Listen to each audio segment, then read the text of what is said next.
City of Boston Zoning Board of Appeal hearing for October 29, 2024 is now in session. This hearing is being conducted in accordance with the applicable provisions of the open meeting law, including the updated provisions enacted by the legislature last year. The new law allows the board to continue its practice of holding virtual hearings until March 2025. This hearing of the board is being held remotely via the Zoom webinar event platform. This hearing is also being live streamed.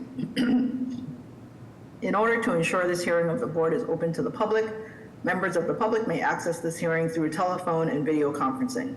The information for connecting to the hearing is listed on today's hearing agenda, which is posted on the public notices page of the city's website, boston.gov. Members of the public will enter the virtual hearing as attendees, which means you will not see yourself on the screen and you will be muted throughout unless administratively unmuted when asked to comment. Board members, applicants, and their attorneys or representatives will participate in the hearing as panelists, and they will appear alongside the presentation materials when speaking. Panelists are strongly encouraged to keep video on while presenting to the board. As with our in-person meetings, comments and support will be followed by comments in opposition. The order of comments is as follows: elected officials, representatives of elected officials, and members of the public. The chair may limit the number of people called upon to offer comment and the time for commenting as time constraints require. For that reason, the board prefers to hear from members of the public who are most impacted by a project, that is, those individuals who live closest to the project. If you wish to comment on an appeal, please click the raise hand button along the bottom of your screen in the Zoom webinar platform. Click it again and your hand should go down. When the host sees your hand, you will receive a request to unmute yourself. Select yes, and you should be able to talk. If you are connected to the hearing by telephone, please press star 9 to raise and lower your hand. You must press star 6 to unmute yourself after you receive the request from the host. Those called upon to comment will be asked to state their name and address first, and then can provide their comment. In the interest of time and to ensure that you have enough time to do so, please raise your hand as soon as Mr. Stenbridge reads the address into the record. Do not raise your hand before the relevant address is called, or the meeting host will not know to call on you at the appropriate time. Mr. Stenbridge? Good morning, Madam Chair. Present. Good morning. Mr. Valencia? Good morning, Madam Chair. Present. Good morning. Ms. Wewell? Good morning, Madam Chair. Present. Good morning. Mr. Aiken? Good morning, Madam Chair. I'm present. Good morning. Mr. Collins? Good morning, Madam Chair. Present. Good morning. Ms. Panado? Good morning, Madam Chair. Present. Good morning. The floor is yours, Mr. Stenbridge. Thank you, Madam Chair. We'll begin with the approval of hearing minutes from October 8th of this year. Make a motion that we accept the minutes. Is there a Motion second? to approve. I'll second. Mr. Stenbridge? Yeah. Mr. Valencia? Sorry. Yes. Ms. Wewell? Yes. Mr. Aiken? Yes. Mr. Collins? Yes. Ms. Panado? Yes. Chair also votes yes. The motion carries. Next, we have extensions scheduled for 9:30 a.m. I'll read all of the extensions in one by one, then request a motion for them. All want to be in order, asking for one-year extensions. So if we have any questions, feel free to ask once we get through them. Case BOA 1266818 with the address of 12 to 12A Hudson Street. Case BOA 1339772 with the address of 33 Davison Street. Case BOA 1041086 with the address of 24 Spalding Street. Case BOA 799147 with the address of 30 Thorn Street. Case BOA 1341344 with the address of 635 Hyde Park Avenue. And finally, we have case BOA 1268377 with the address of 594 East 7th Street. Any questions from the board? Yeah, Madam Chair. I'm sorry? Yes, quickly, I just wanted to maybe understand, 30 Thorn Street is coming for its 5th extension. Just seems a lot of extensions. Wonder if there's any material update. Attorney Zazula, are you on? Yes, I am. Sorry, I'm having trouble with my camera, Mr. Aiken, but I had a feeling you were going to ask a question, so I was on for this extension. It's a great question. The update is, you're right, we are asking for another extension. The project was originally approved in 2018, but it went through a notice of project change in 2022, right after COVID, or during the end of COVID. To change some of the building programming, unit count, things like that. So from the NPC, it's actually only the 2nd extension, but overall you are correct, it is the 5th.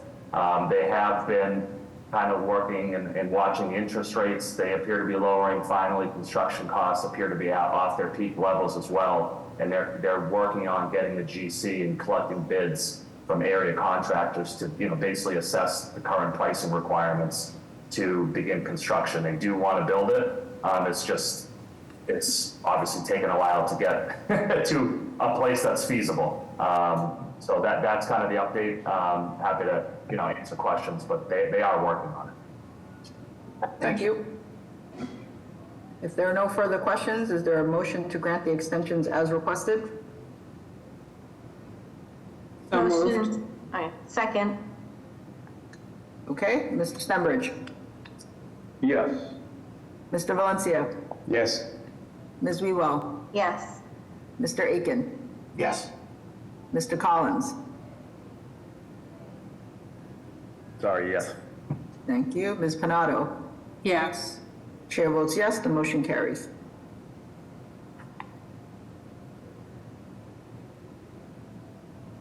Next week, we'll move on to board final arbiter hearing. This is for case BOA 1429507 with the address of 1028 to 1044 Blue Hill Avenue. If the applicants and/or their representative are present, will they please explain? Yes, thank you very much. Good morning, Chair Don. Good morning, members of the board. My name is Hannah Kilson.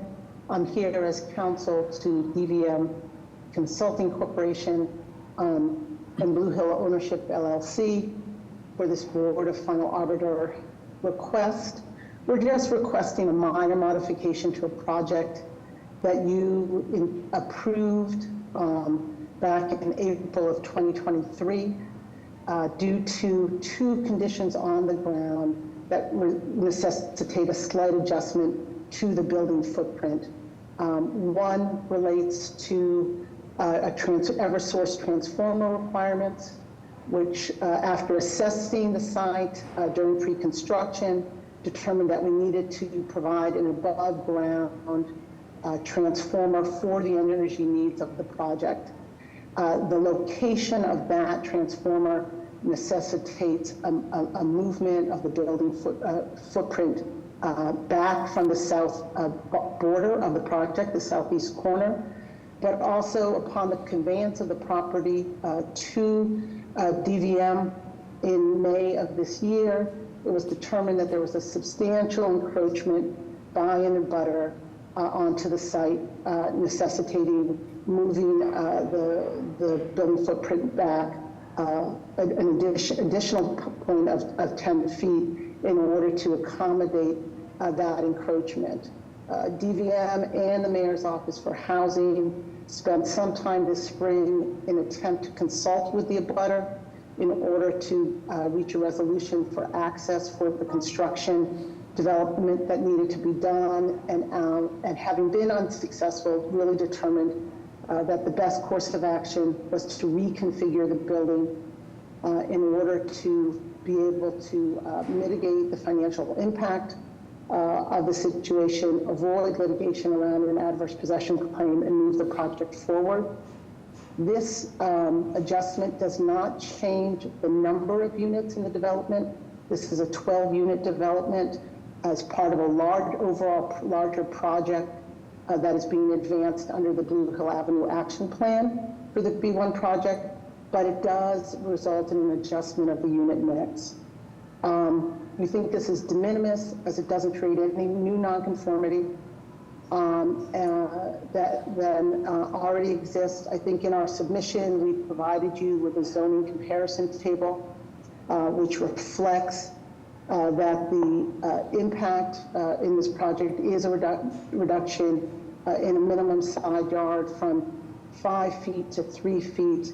But that is, there's no minimum side yard in this district. And so there's no greater nonconformity being created. You granted us variance around a number of dimensional issues back in April of 2023. And so we request a determination that this is a de minimis change that doesn't require further zoning relief, and that these design plans, which have been approved by the Mayor's Office for Housing and been reviewed by the plan reviewer, be accepted and we be allowed to obtain a building permit. Thank you. Any questions from the board? Is there a motion? I make a motion of approval as requested. Is there a second? Second. Mr. Stenbridge? Yes. Mr. Valencia? Yes. Ms. Wewell? Yes. Mr. Aiken? Yes. Mr. Collins? Yes. Ms. Panado? Yes. The chair votes yes, the motion carries. Good luck. Thank you very much. Next, we have groundwater conservation overlay district kits. This is case BOA 1645114 with the address of 179 West Brookline Street. If the applicant and/or their representative are present, would they please explain to the board? Hi, it's Marcus Springer from Springer Architects, 46 Waltham Street, Courtyard 1, Boston, Mass. 02118. Please proceed. Any?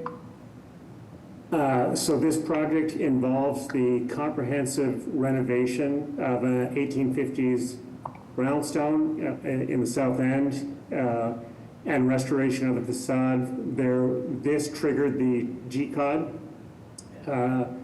rule, so that there was a GCOD installed in 2013. So that first slide, so the first slide is the refusal letter, and the second slide is the original approval of the 2013 system, and then the following drawings are of that system that was installed then. We have updated the drawing to include the full sprinkler system, which we are installing in the renovation, along with a fire alarm system. And we did discover during our project that one of the roof drains was not attached to the GCOD, so we are doing that. So this is the new drawing. You can see the sprinkler line coming in from the street, as well as the new drain line to the GCOD. This strategy was approved again by Boston Water and Sewer. You can see that letter, and as well as a no harm letter from the civil engineer. Thank you. Any questions from the board? Is Mr. Seminelli on? Yes, Madam Chair, good morning. Christian Seminelli, good morning, members of the board. Madam Chair, Christian Seminelli, Boston Groundwater Trust. We do have both GCOD letters from the applicant, and we do also have the updated Boston Water and Sewer approval letter from the applicant as well. We did reach out to the applicant that it did need to be revised. He worked with us and went to Water and Sewer to get the system revised and the updated letter. Great, thank you. Thank you. Thank you. With that, may I have a motion? Motion to approve? Is there a second? Second. Mr. Stenbridge? Yes. Mr. Valencia? Yes. Ms. Wewell? Yes. Mr. Aiken? Yes. Mr. Collins? Yes. Ms. Panado? Yes. Chair votes yes, the motion carries.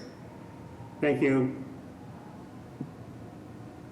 Next, we have recommendations from the recent subcommittee hearing, on the 24th. read through all of them, give the result, and then we'll ask for a motion. We begin with case BOA 1614565 with the address of 36 Rockin Road. That was approved. Next, we have case BOA 1613879 with the address of 43 to 45 Wood Avenue. That case was deferred until December 5th. Case BOA 1611785 with the address of 105 Bowden Avenue. That case was approved.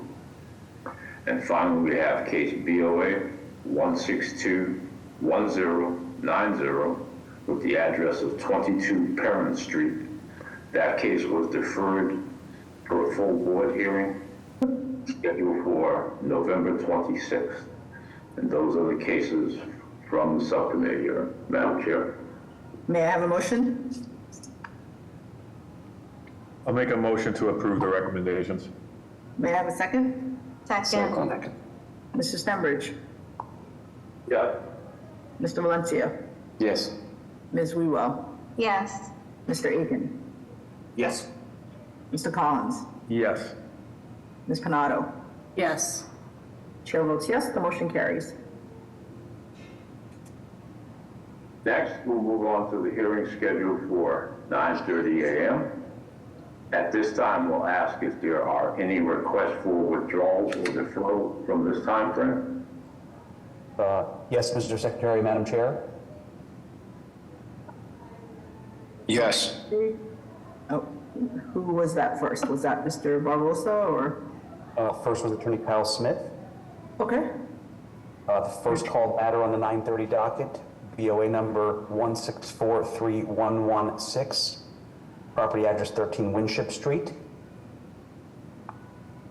Bear with me as I repeat that for folks.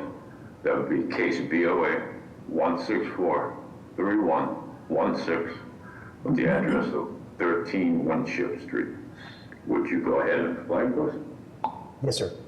So we concluded a second presentation before the BAIA on September the 12th.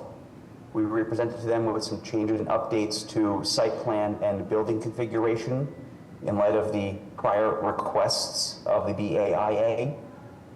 Concluding the BAIA meeting on the 12th of September, we did obtain a vote of non-opposition from them. We've updated our plans. We've resubmitted them back to ISD for their further review. We had a site plan that had not been stamped. Our fault, that's been updated. We also had our plans examiner who was out of office for a little period of time, so we're slightly delayed in having ISD further review, but we should be ready to represent before the board in the very short order of time. Okay. Samantha, do you have dates? Good morning, Madam Chair. We have December 3rd and December 10th as options. Mr. Smith? We will take the soonest available. Okay. Right, May I so have a we'll- motion? May I have a motion? Motion to defer to December 3rd. Is there a second? Okay, Mr. Stenbridge, Yes. Mr. Valencia, Yes. Ms. Wewell, Yes. Mr. Aiken, Yes. Mr. Collins, Yes. Ms. Panado. Yes. Chair votes yes, the motion carries. See you then. Thank you kindly. Any further requests for withdrawals or deferrals from this time frame?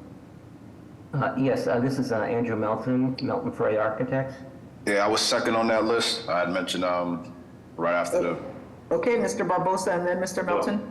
Thank you very much. Appreciate that. I'm requesting a deferral for 93 Howard Avenue. So that would be for case BOA 1615071 with the address of 93 Howard Avenue. Would you go ahead and explain, please? Just requesting a later date, hopefully after January 2025. just out of respect for my neighbor to the left of me, in regards to size of the building. Okay, Samantha, do you want to offer some dates? If you could just give me 1 minute to double check our 2025 dates, 1 second. Sure. How far into 2025 are you requesting, Mr. Barbosa? January should be fine. Okay.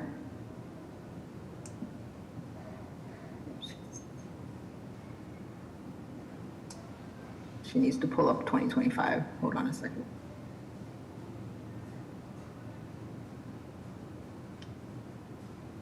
Madam Chair, we could do January 14th or January 28th.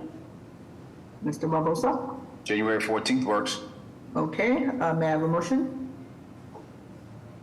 Motion to defer until January 14, 2025. Is there a second? Second. Mr. Stenbridge? Yes. Mr. Valencia? Yes. Ms. Wewell? Yes. Mr. Aiken? Yes. Mr. Collins? Yes. Ms. Panado? Yes. Chair votes yes, the motion carries. See you then. Thank you kindly. Someone else? Mr. Melton? Yes, Madam Chair, thank you.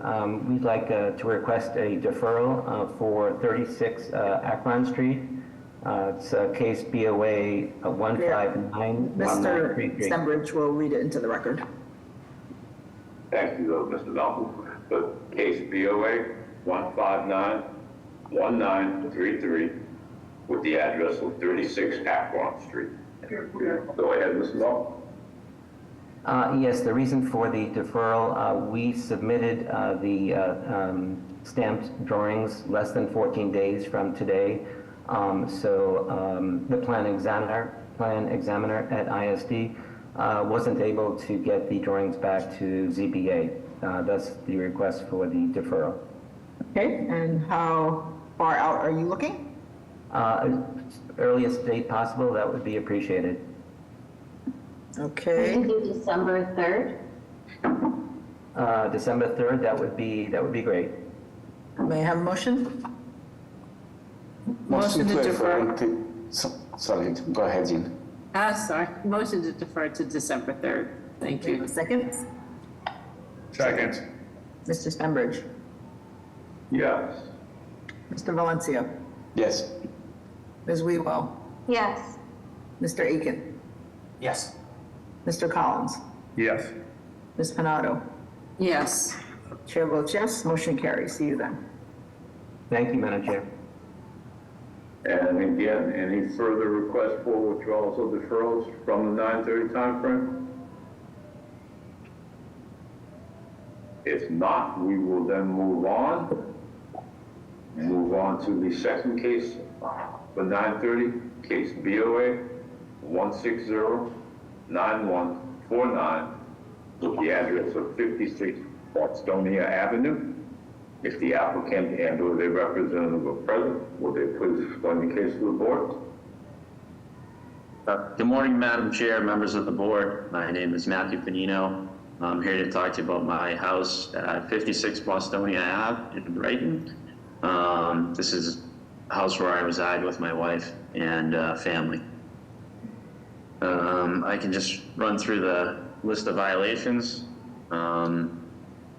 The first violation is lot area insufficient. The lot is 4,050 square feet. It's in a 1F 5,000 zone. The second violation is lot width insufficient. The lot's 45 by 90, which is identical to every other lot on the street. I believe the lot width needed is 50. Next violation, floor area ratio excessive. It's 0.5 allowed. I'm increasing to 0.85. Next violation, building height. 2.5 stories are allowed. I am requesting 3 stories. Next violation, side yard insufficient. The side yard setback is set at 10 on either side. I'm going off the current setback, which is 6. So I'm not actually changing the footprint of that setback. And the last one is rear yard insufficient. 40 feet is required, and I'm proposing 30 feet. Okay, thank you. Are there questions from the board? Hearing none, may I have public testimony? Madam Chair, members of the board, Siggy Johnson with the Office of Neighborhood Services. Our office hosted an abutters meeting on the 20th of June at which no concerns were raised. The applicant additionally presented at the Brighton Alston Improvement Association, the active civic group in this area. They voted to support this proposal. With that background, we defer to the judgment of the board. Thank you. Thank you. Any other raised hands? Person put their hand down. I don't see any additional raised hands, Madam Chair. Thank you. With that, may I have a motion? Motion to approve. Is there a second? Second. Mr. Stenbridge? Yes. Mr. Valencia? Yes. Ms. Wewell? Yes. Mr. Aiken? Yes. Mr. Collins? Yes. Ms. Panado? Yes. Chair votes yes, the motion carries. Good luck. Thank you.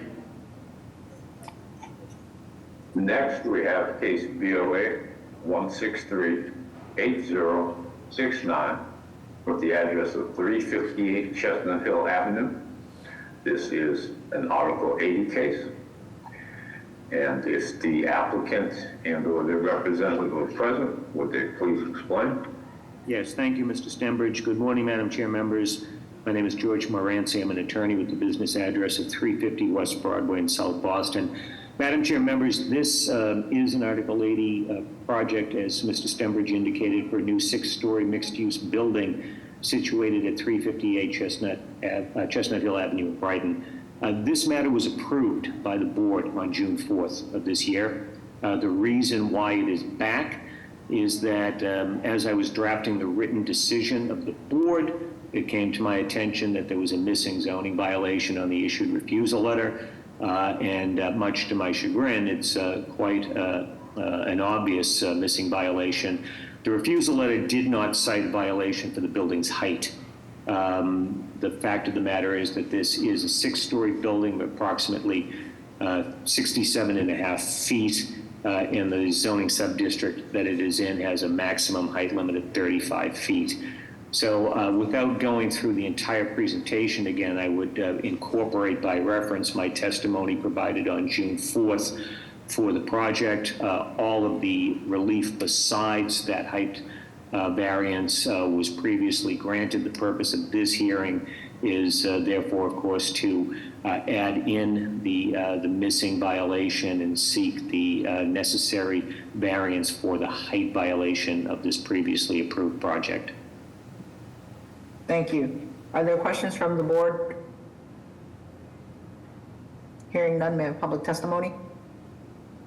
Yes, Madam Chair, members of the board, Connor Newman with the Mayor's Office of Neighborhood Services. This time, the Mayor's Office would like to defer to the judgment of this board. As the applicant's representation mentioned, this previously went through a BPDA-led community process over the course of 2023 before being board approved February 15th, 2024. They secured Brighton Alston Improvement Association support, which was the active civic group in that area, with some residents feeling that this would be an improvement over the current building that is there. Of course, as is the case, there was some concerns raised during the community process regarding height and whatnot, but if that will defer to the board at this time. Thank you.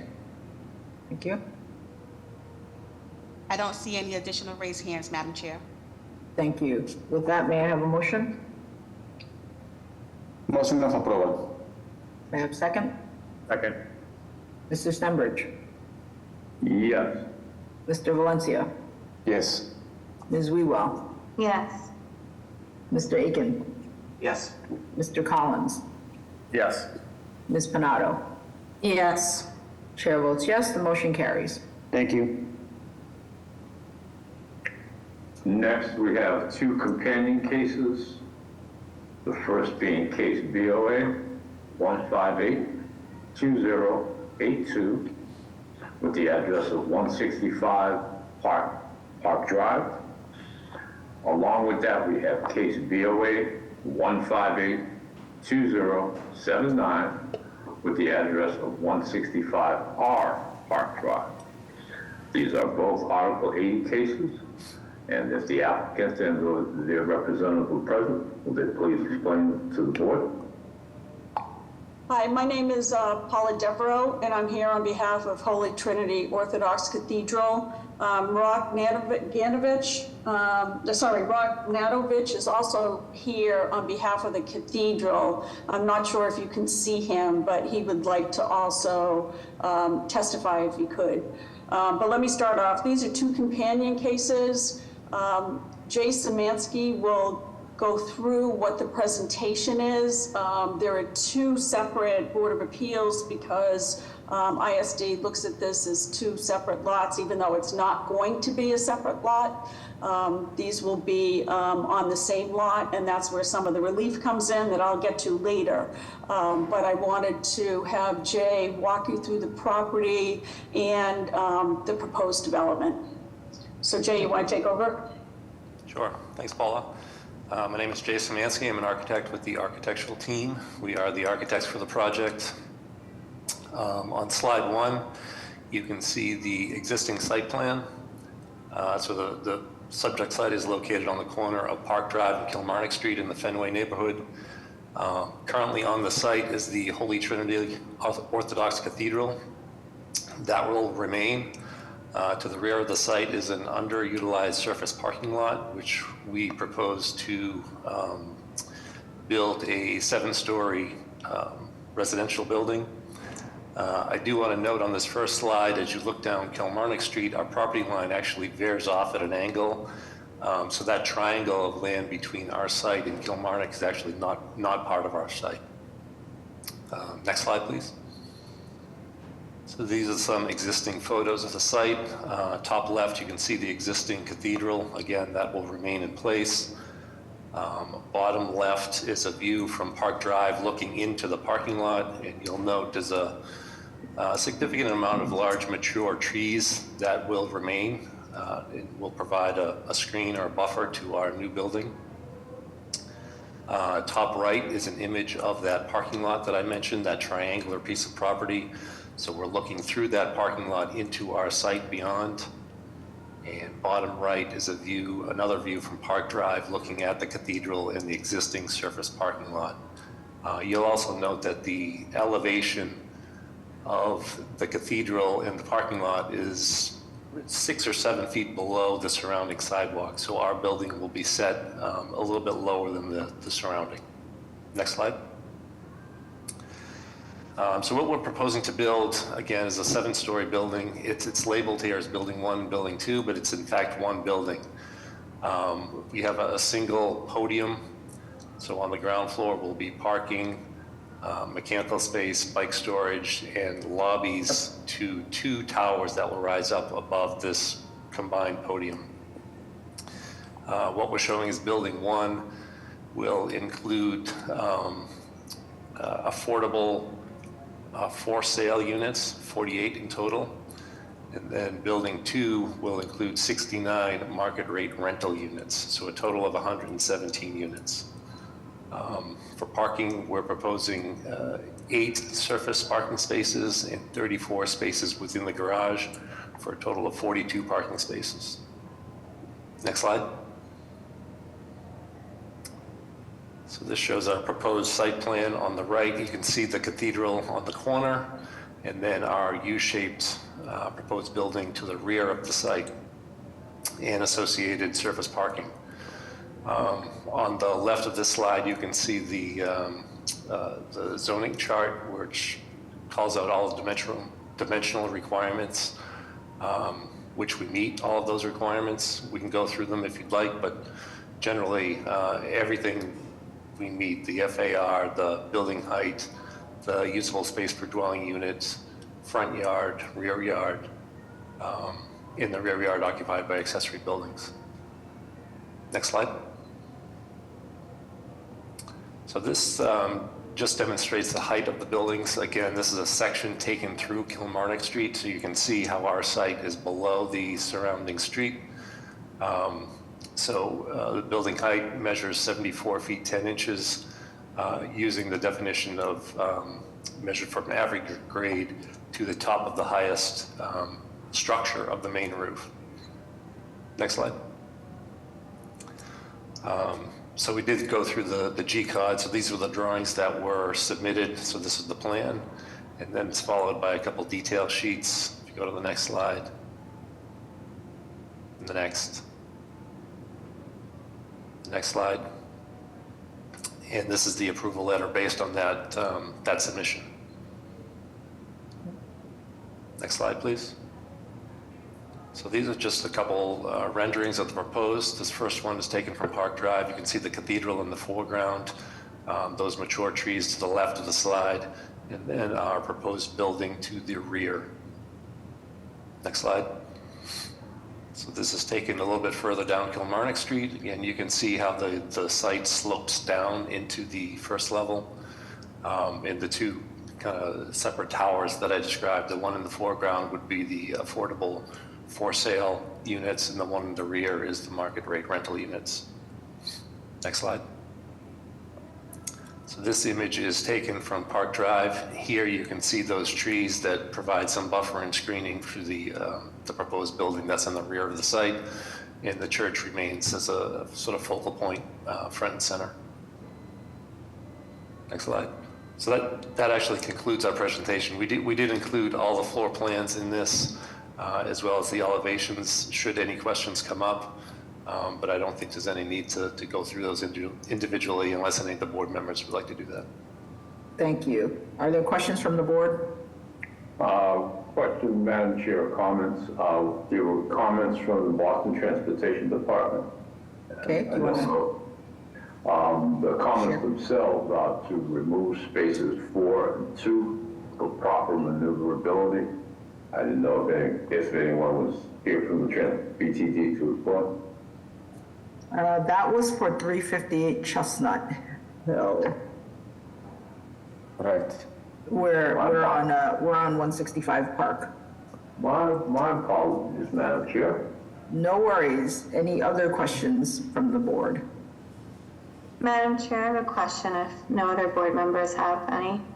I have two actually. So one, I'm curious about the program. What was the rationale for affordable homeownership units and rental market rate? So I think it struck me that they were separate, but that sort of makes sense if they're one's homeownership, one's rental. And two, how will the parking be assigned with 34 spaces and sort of the number of units exceeding that?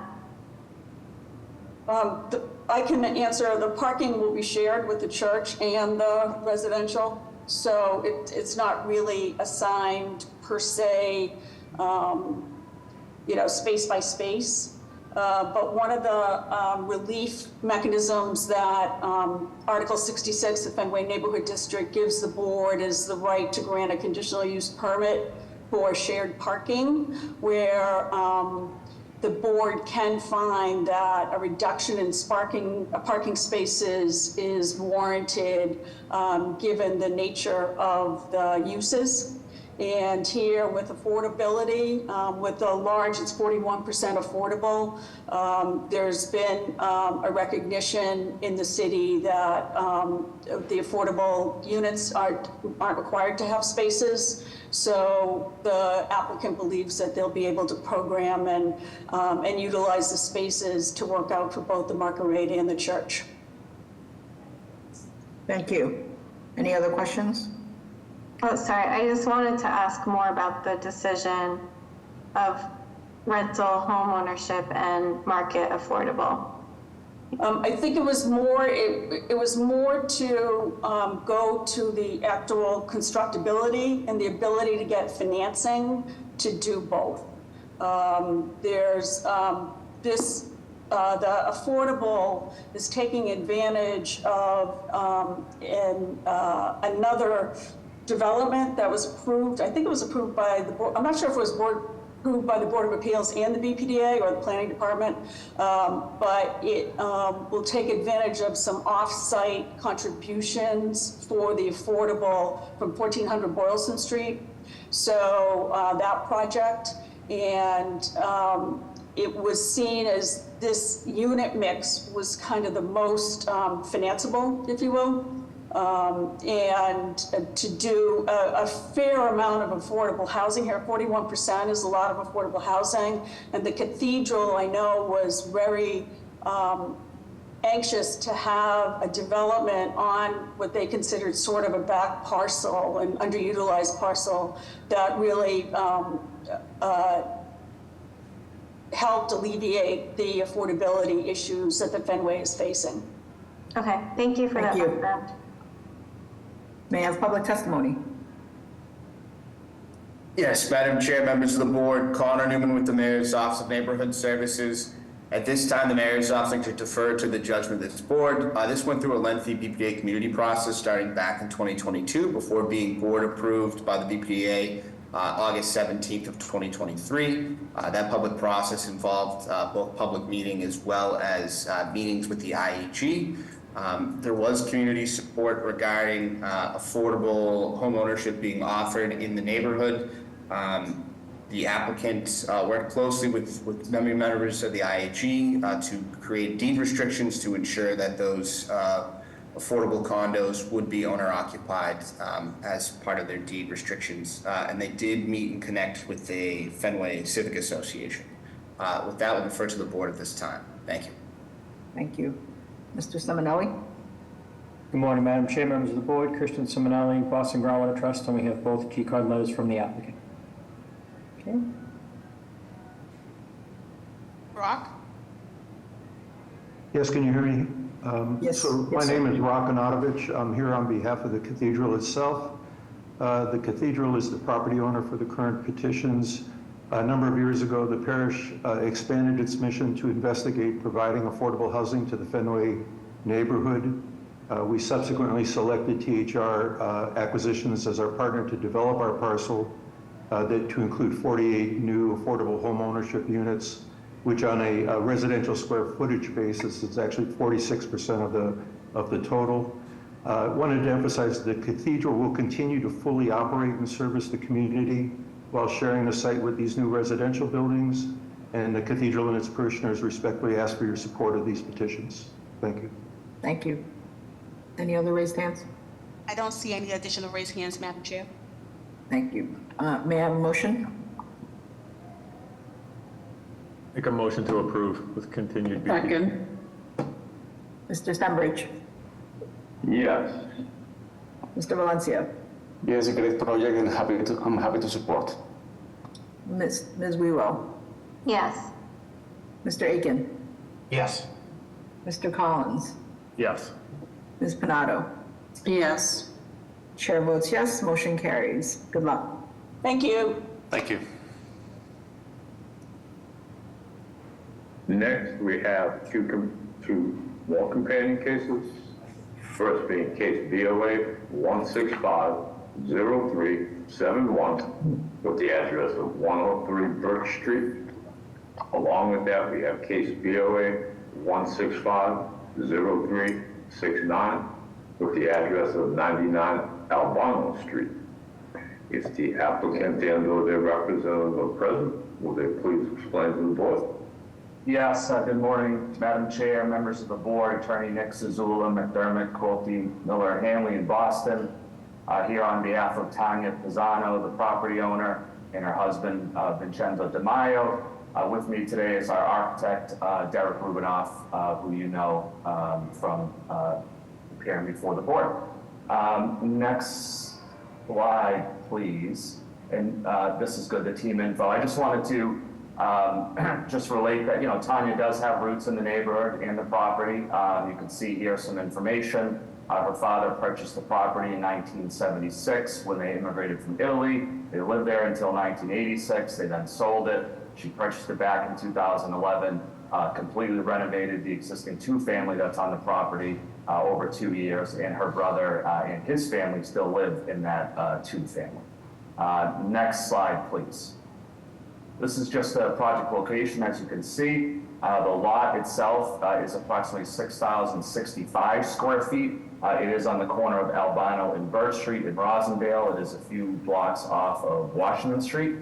And the proposal is to subdivide the property into two separate parcels, maintain the existing two-family that's there now on a separate lot, and build a new single-family on the new lot.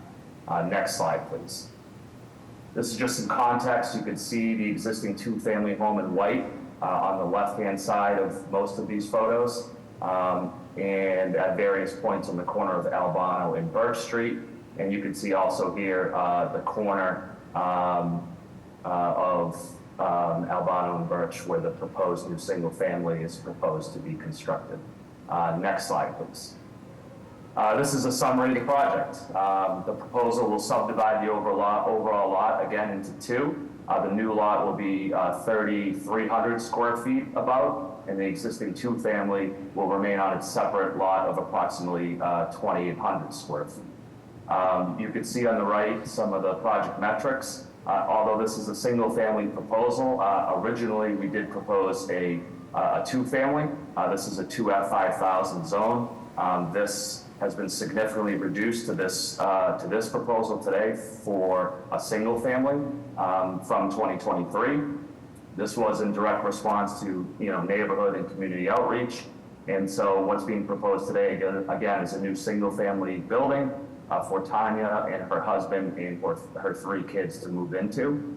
The revised proposal in front of you has been reduced by over 1,000 square feet, or about 32%. And the FAR has been reduced from a 0.9 to a 0.6, which is proposed. What's allowed is a 0.5. And the project will retain 2 off-street parking spaces for the new single-family home, which you'll see in one of the next slides. Next slide, please. This is just to show the iterations of the project, the difference in the site plan between that 2023 two-family project on the left and the 2024 single-family project that's in front of the board today. As you can see on the right, the side yard setback with the site's only direct separately owned abutter is at 97 Birch, has been doubled from 10 feet, which is what's required by zoning, to 20 feet, which is double the zoning requirement of that 10 feet. In the building, as you can see here, has been pulled back off the corner, off Albano, to allow for more plantings and visibility from the original proposal. And it is approximately 18.5 feet off the rear property line, which is what it shares with the existing two-family. Next slide, please.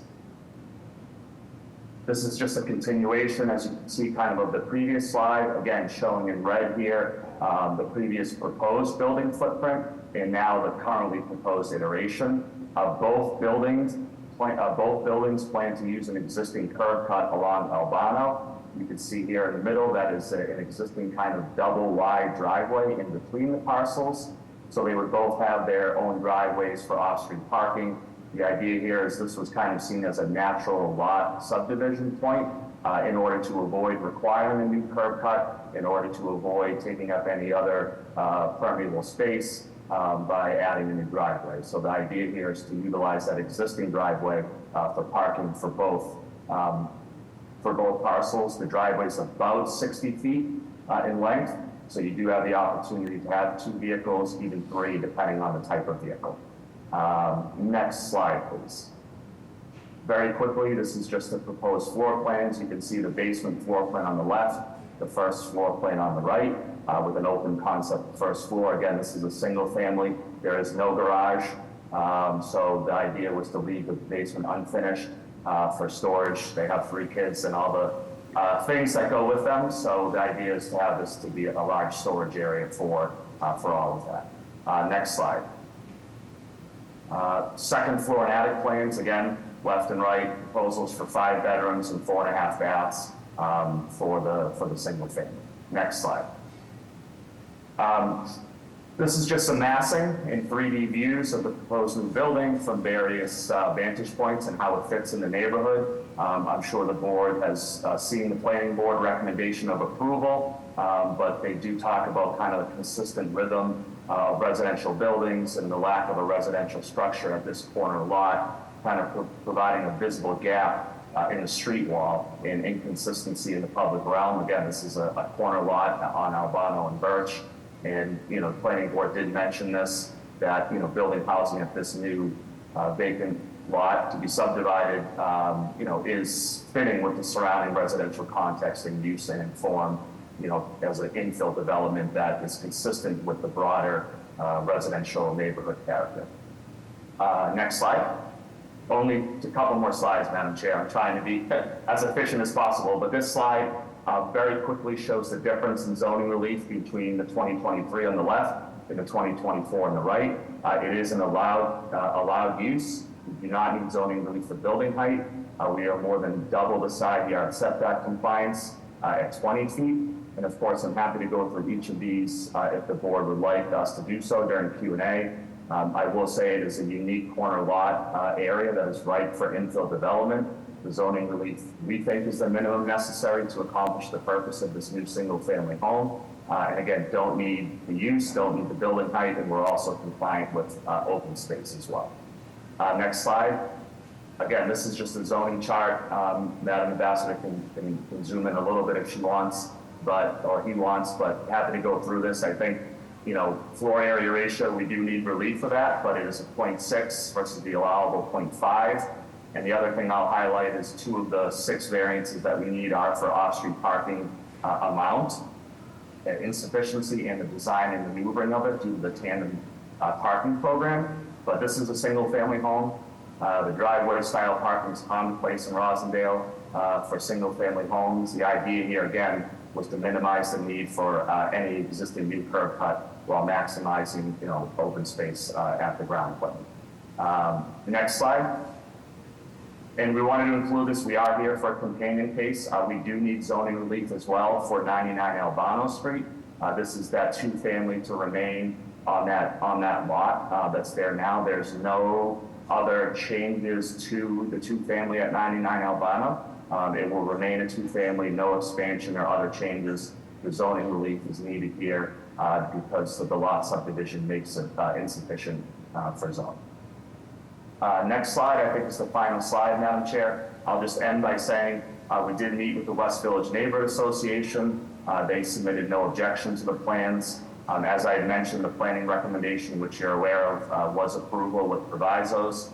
And there is opposition to the project. We did, even as it stands today, as a single family. However, you can see we made a lot of revisions to try and accommodate comments we heard in 2023.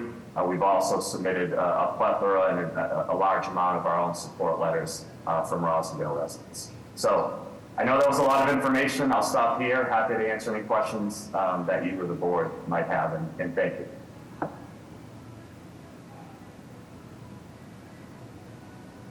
Madam Chair, you're on mute. Sorry. I wish so long you muted yourself. I apologize. Apologies. No, I was coughing, so apologies. You had mentioned the FAR, you're going from 0.5 to 0.6, and what about the front yard and the rear yard? So what is it going from to from? You know, what to what? From the revisions? Yeah, I mean. From what's allowed to what you have. Absolutely. And you said the front yard and the rear yard? Yes, I'm just looking at your violations. Yes, Madam Chair. So the front yard is insufficient. We are on a corner lot because we are in Albano and Birch. We did push the building over as much as we could away from that direct abutter to the side. We actually are modal, so we were a little surprised that we got cited for front yard because modal setback is, we calculated about 7 feet for the existing block alignment, and we're at 9.3 feet at Birch and 7.9 feet at Albano. So we would be compliant with the modal setback, although there is a 20-foot setback requirement for front yard without the modal. As far as rear yard, 40 is required. We are at 18.5 feet proposed. Again, this is to the subdivided lot line, and it's with our own property, our own 2-family. And that 18.5 feet is just to the lot line in the middle of the driveway. There's another 10 plus feet from there to the building, the existing 2-family building. Okay. Questions from the board? I have a question, Madam Chair. Can you describe what type of screening is proposed along Birch Street? I saw the recommendation about the window well, and I'm just wondering, will it be well screened or, more on that? Yeah, Derek, I think Derek's our project architect. Derek, do you want to discuss that a little bit? Yeah, sure. Thanks so much. It's Derek Rubinoff from Derek Rubinoff, Architect, 82 Spring Street in West Roxbury. As you can see in the image in front of you at the bottom right there, we were allowing some natural light into the basement, even though the basement's storage. It'd be good to get some natural light into that corner of the basement. So as you can see in the rendering here on the bottom right, we're proposing a series of shrubs, both in front of that proposed window well and then carrying kind of around to the left and in the back. So we'll be submitting a landscape plan along with the rest of our drawings as if the project is to move forward. And I think it's also important to note that the project is proposed for a very large existing side yard to 99 Albano. That's really just all grass right now with a fence around it, it's partial height fence. And so the proposed house actually only sits on a little over 25% of that grass yard that's there right now to the right of the driveway if you were looking back in plan. So the relative footprint of the house is pretty small compared to the size of that grass yard. It's not in a wetlands, it's not in a flood zone or anything like that. So really we're just building on a grass yard here, proposing to anyway. Thank you. Other questions? Ms. Whewell Yes, from the Madam board? Chair. Yes, Mr. Aiken. Couple. Can the proponent just talk a little bit about the, we've had a little bit of a conversation with FAR, but can we talk a little bit about, hear a little bit about the size of the house square footage wise compared to some of the other neighbor homes? And also hear a little bit about, the parking plan, because of course, these two things seem to be a big piece of neighborhood concerns. Yeah, I think I can answer, Derek. Why don't I answer quickly the question about the parking. I think, Mr. Aiken, it's a good question. I know the planning board recommendation of approval did include design review to look at the parking, which of course we're happy to do. It just was a natural point. Again, I know I mentioned it throughout the presentation. It was a natural kind of point to subdivide the lot so both parcels could continue to use the curb cut. As we know, any new curb cut in the city is looked at very specifically and highlighted, so we didn't want to do that. I think, again, this is a single family. So, the idea would be, right now there's 2 adults and 3 kids. The kids do not have cars yet. They just had a newborn a few months ago. So we got a little bit of time till then. But the idea would be, when you own a single family, you have 2 cars or 3, that there's a relationship there to be able to work out the parking. The idea with the 2 families, again, it would be worked out the same way. This is a 2-family and 2-family zone, and a single family and single family and 2-family zone. If I didn't mention it, the idea is for the 2-family at 99 Albano to remain in ownership of her family, so they would be able to work on all that programming from a parking perspective. Is it perfect? No, but it's a pretty common occurrence in the area, and especially if it's in the same family, should we work out the parking cars being able to move around. But understood that we're hopefully looking forward to working on that with the planning department from a design review perspective to get it to the best case scenario. As far as the size, Derek, I don't know if we've looked at that. Again, you do need an FAR variance. It is 0.6 in the 0.5, which is not a crazy amount of relief required. But I think it's a new construction, so I'm assuming it is probably a little bigger than some of the buildings, some of the existing single and 2 families around us. But it's not substantially bigger than the 2-family next door on 99 Albano. Derek, do you have anything to add? I don't want to.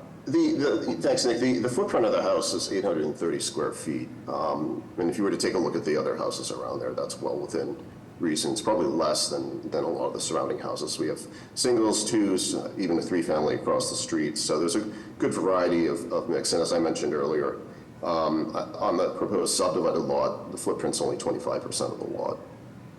I think, Derek, just to be clear, I think the house is what, probably about a little under 2,000 square feet, give or take, under 2,000? The gross floor area that's proposed is 2,183, and that includes a finished attic and finishing just a small portion of the basement. Most of the basement, the vast majority of the basement will remain unfinished. So, it's 2.5 story with a finished attic.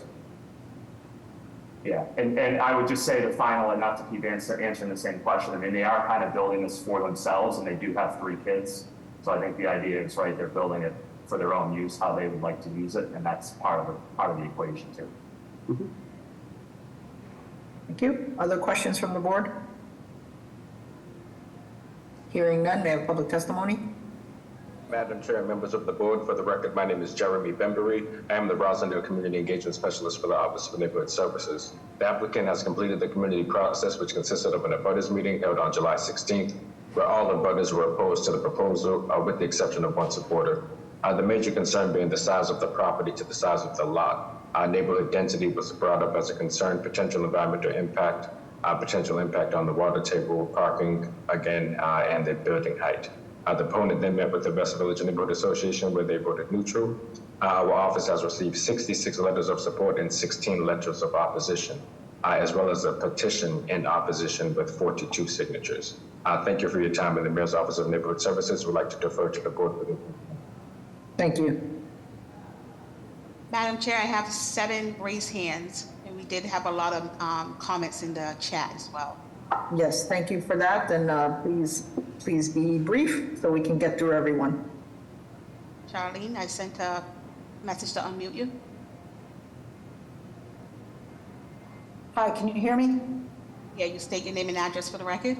Yes, it's Carol Rosenzweig, 97 Birch Street. I live with Charlene Grant, and we are the property next door, the one that's most likely to be affected by any new construction. The 5-bedroom house would run parallel to ours, essentially blocking our light and our air, and our view from the kitchen would be the house up front and the parking lot.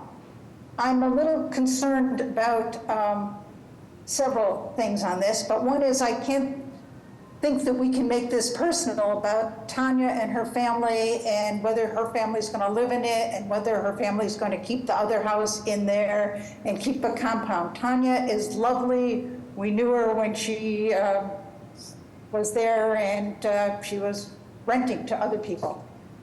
So this is not personal, and it's not about her lovely family, but it's about our neighborhood and how long we will all stay here and who will go to next. And while it's listed as a 1-family house, it sure seems likely to be a 2-unit house soon. This lot is 10% larger than my lot. And anyone that I have suggested it to does not think I should even have a small new house in my backyard. That's how out of whack this construction is proposed. This process I find a bit confusing. I miss the fact that there was a planning board that we did not have any input in. And I don't know who signed in support of the architect's solicitation to people in Roslindale, but I do know that it was a little bit misleading. We keep talking about this 0.6 FAR. My math shows it's a 0.66, which would round up in anybody's math class to 0.7. It's not just a minor. Please wrap up. We have others who wish to speak. Yes, I would wrap up, and I think some of my neighbors would yield me their time. I know you're the experts on this, but there are 57 people that signed and were submitted to you that they're the experts on the street. They're the ones that walk their dogs by. They're the ones that try to park. We're the ones that know this neighborhood and know that this is not the right proposal for this neighborhood, that this is not a modest home that was suggested in the architect in his solicitation. The people who signed this, 57 people, they saw the plans, they had opportunity to review the letters of review. Thank you, ma'am. I would like to hear from Others? Let me just finish my sentence, please. Thank you. They're the ones that are in the neighborhood of the people that are required to be notified of this. So please take note, and I implore you to listen to the local experts on the ground. Thank you, ma'am. Alan, I sent a message to unmute you. Hi, thank you. My name is Alan Wright. I am speaking, not in taking a position on this, and I'm saying that because I'm a board member of the Neighborhood Association, the West Village Neighborhood Association. I just want to make clear that the Neighborhood Association does not take positions on development proposals. Rather, we provide a forum. The architect presenting this suggested that there was no opposition from the Neighborhood Association. That is not the case. We did not take a vote because we have a policy of not taking votes. Thank you. So noted. So noted. Thank you. Am I allowed to speak to that? I would like to get through the comments and then we will circle back to the applicant. Robert? Hi, good morning. Hopefully you can hear me. My name is Robert Orthman. I live at 112 Rosendale Avenue, so around the corner, about a block down the street or so. I'm in full support of the project. Tanya is my cousin. I've known her a long time. This would enable her and her young family to move back to the neighborhood. These are people that are known to the neighborhood. They've lived here before. They've been good landlords. I've attended, there's been a lot of meetings on this. I've attended some of them, and I feel that they've made very significant accommodations at the request of folks. Obviously, some of my neighbors are opposed, and I certainly respect their opposition, but I think as someone that lives very close to the site, I think this is a very reasonable proposition at this point, and this is the kind of housing we should be encouraging to let a young family move and invest themselves in Rosendale. Thank you for your time. Dan?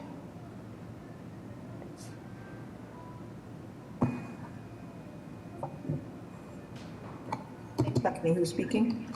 Hi, my name is Sam Schneiderman. I live directly across the street from 99 Albano Street.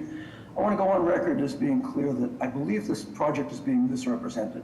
I could talk for 10 minutes of the opposition of the people who are being given. Sir, can you speak up? I could go on for a while on the reasons why this is not going to work for this neighborhood, but the people who are directly affected by this have posted in the chat, and comments are there, so I implore you to read the chat. The biggest problem that most of us have with this, is, aside from the scale of this being outrageous, is the impact that we're going to have on parking and the emergency vehicle access, which is already a problem here in the winter. This is also not going to be a single family. If you look at this, you will see that there is in the basement a full bathroom. There's also exits, there are entrances, and this is being set up for finishing.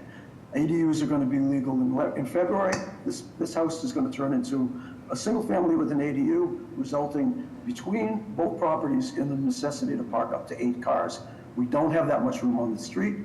We don't have emergency vehicle access already. School buses can't maneuver the corner of Albano and Birch. There's a sightline problem as it is. With this house, it's going to be worse. People are running the stop signs. I mean, this needs more studying, at least for scale and also for public safety. Thank you. I'll conclude and defer to other people. Thank you. Please read the chat.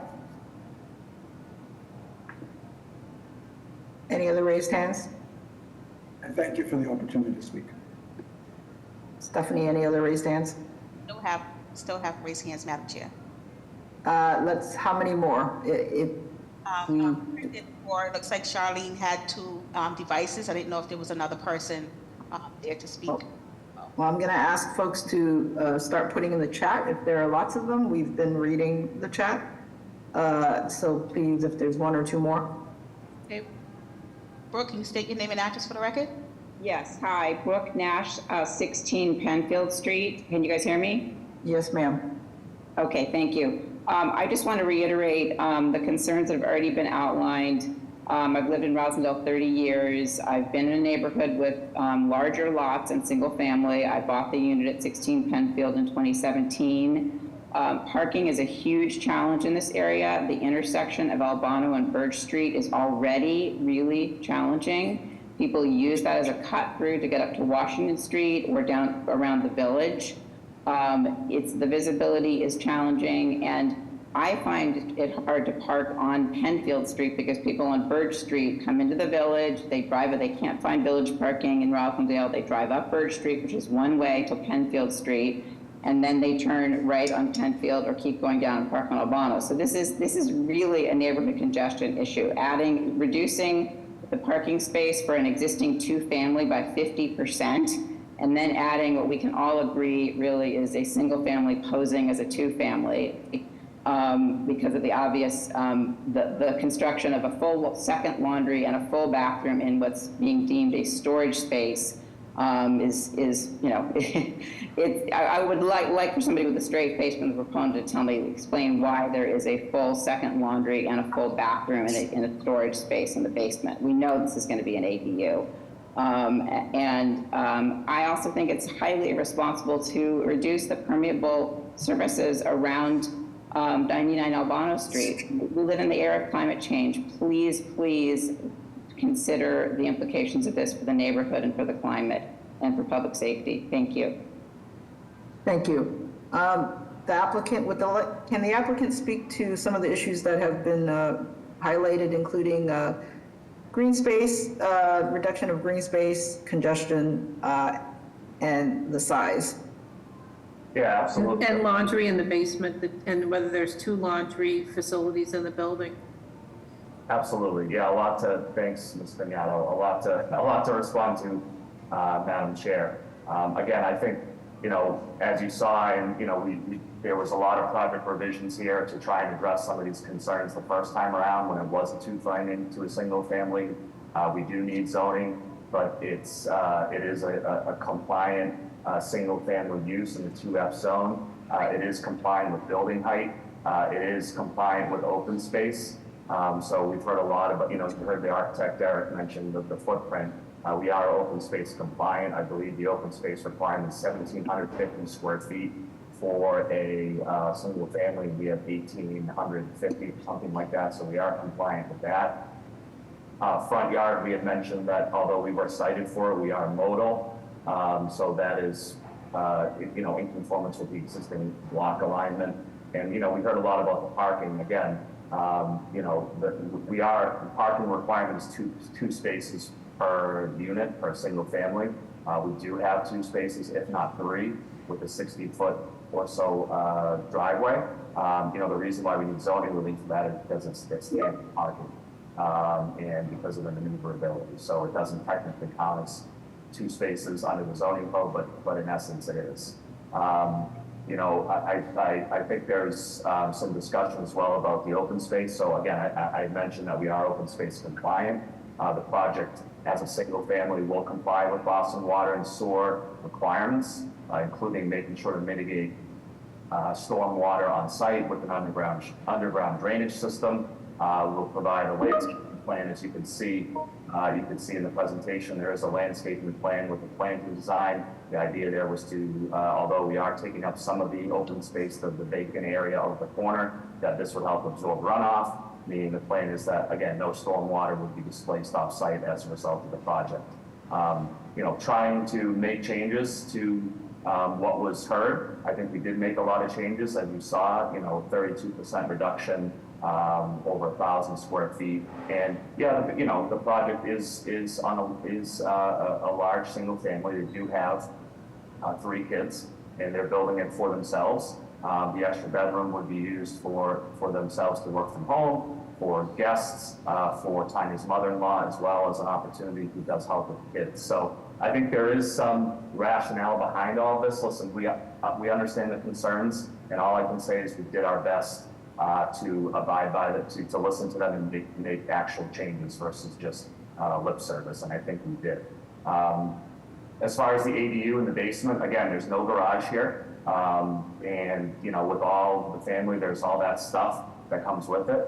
If there was ever an proposal that encapsulated some of that basement space to an ADU or to a new unit, which is not the case right now and not the plan. Of course, we'd have to come back to the board for any zoning for that. So any of those changes that would require zoning, we'd have to come back anyways to the board. And then I think Ms. Pignata, you asked about the basement and the laundry. Yes, there is an additional laundry room, I believe, Derek. I think, and again, the idea is you've got a single family with a lot of laundry to have an additional area to do it. I do believe part of the planning board recommendation of approval of provisos was to look at some of that stuff downstairs. But right now that is planned to be and shown on the plan is uninhabitable space and used for storage. You know, if the board has an issue with that, we're happy. I guess we're happy to remove it. But the idea there is to have, you know, again, an additional laundry room for the family. So, Derek, is there anything that you want to add quickly? Again, I know. Yeah, just very quickly. The first and second floor are about a little over 800 square feet together. So the house is essentially a little over 1,600 square feet. Plus, you add about 400 for the finished attic. So, again, it's not out of line with the other houses that are in the neighborhood. And we do a lot of work in Rosendale and the surrounding area. Also, we heard Charlene at the beginning of the testimony here. And if you look at what we proposed before, which was compliant, that had a compliant side setback against her house, 97 next door. We've actually doubled that with this scheme. We're now 20 feet away from her house. We are not creating shadow on her house except for a few hours in certain seasons. I think we've done a lot to accommodate the neighbor here. Again, as you take a look at the site plan, the fact that we're 20 feet away from her property, I think is, you know, as Nick mentioned, we've done the best that we can here. Thank you. Other questions from the board? Madam Chair, I have a question. If the basement is unfinished, why do you need the egress? I thought that was only required for bedrooms or habitable space. It's essentially it has the function of a bulkhead, which is pretty typical of the houses that you would find around Rosendale. We have a the window well is. Sorry? So I'm referring to the window well. Oh, the window well, that's just to get natural light into that area. If we go to the basement plan, you can see that we don't have any other windows in that area. We have a proposed porch outside the kitchen upstairs. So we just wanted to get a little more light. If you'd like to put a proviso that we eliminate that, I don't have any problem with that. Yeah. I mean, is the window well designed to be for egress or just? No, it's just for natural light. It's not for egress. We don't need it for egress. Okay. As we will, if I can just add too, the planning board recommendation does reference that about potential removal or relocation of the window well in the basement egress there as one of the things they wanted to look at. So the planning board did talk about that, if that helps. Okay. Any other questions from the board?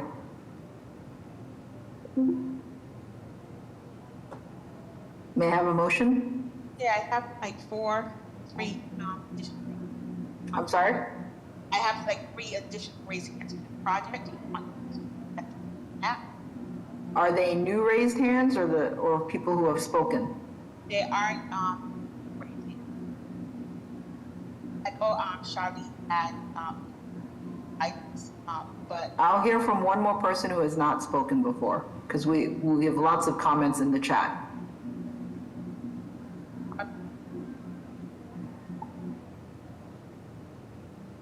This is Harvey Bidwell. I live at 22 Penfield Street and overlook both the now vacant lot and 99 Albano Street. I would just reiterate what is in my chat, which is that this is a 2-family masquerading as a 1-family. It has an egress from the basement. It has an extra laundry room. It has a bathroom. So it's clearly a 2-family still that's masquerading as a 1-family. That's all I'd add. Thank you. Thank you. Any additional raised hands for this project, you will have to put whether you're in support or opposed in the chat.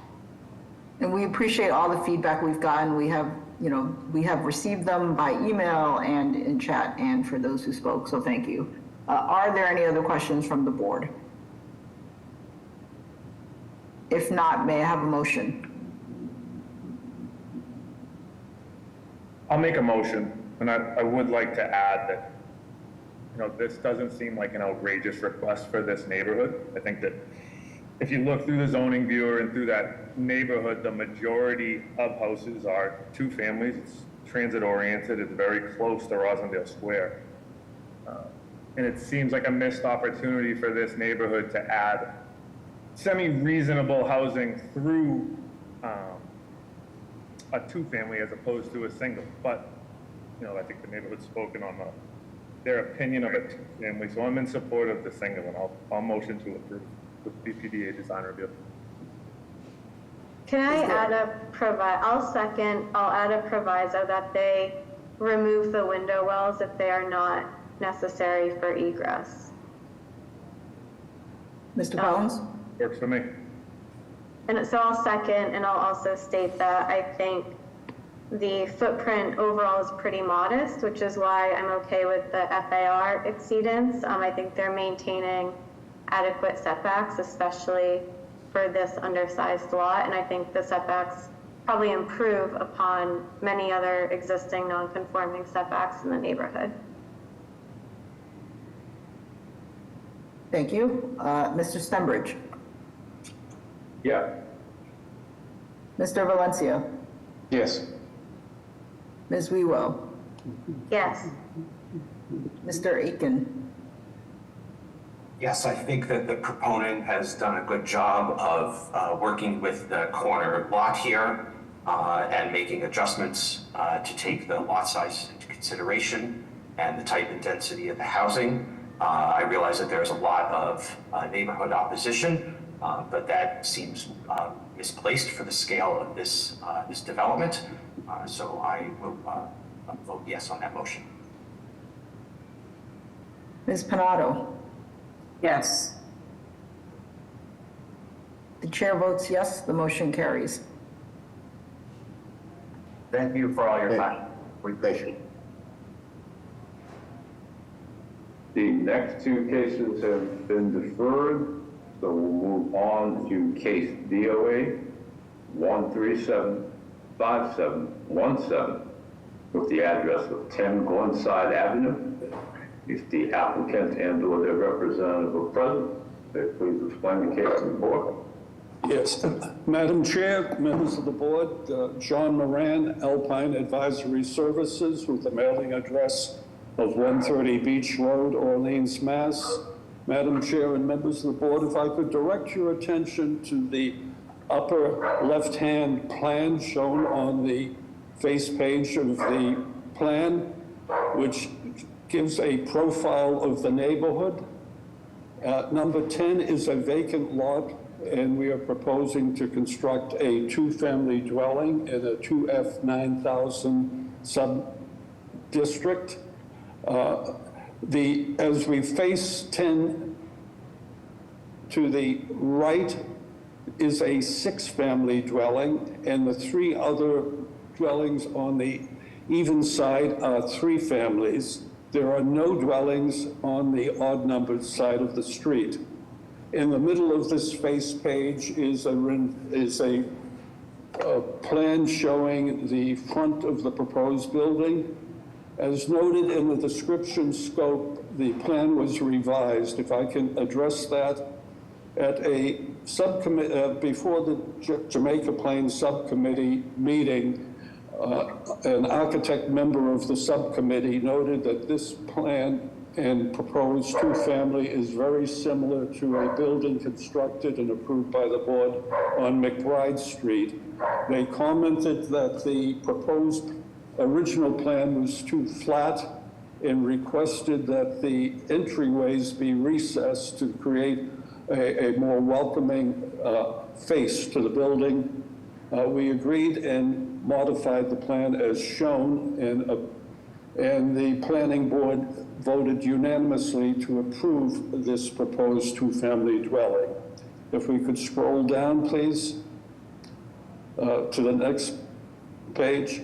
This shows the grade or ground floor being proposed with the 2 garage parking spaces, the recessed entryway, and a bedroom. This is a duplex, a bedroom on the ground floor level. If we could scroll up to the next floor, which is the, I'm sorry, down.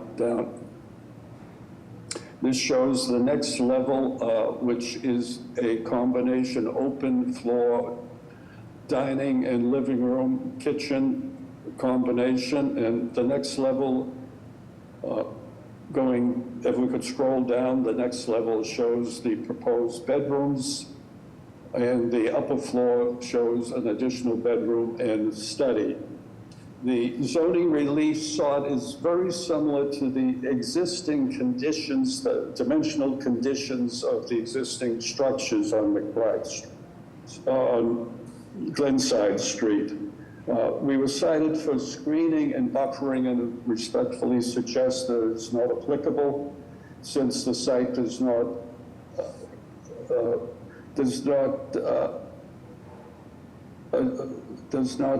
abut a commercial or industrial sub-district.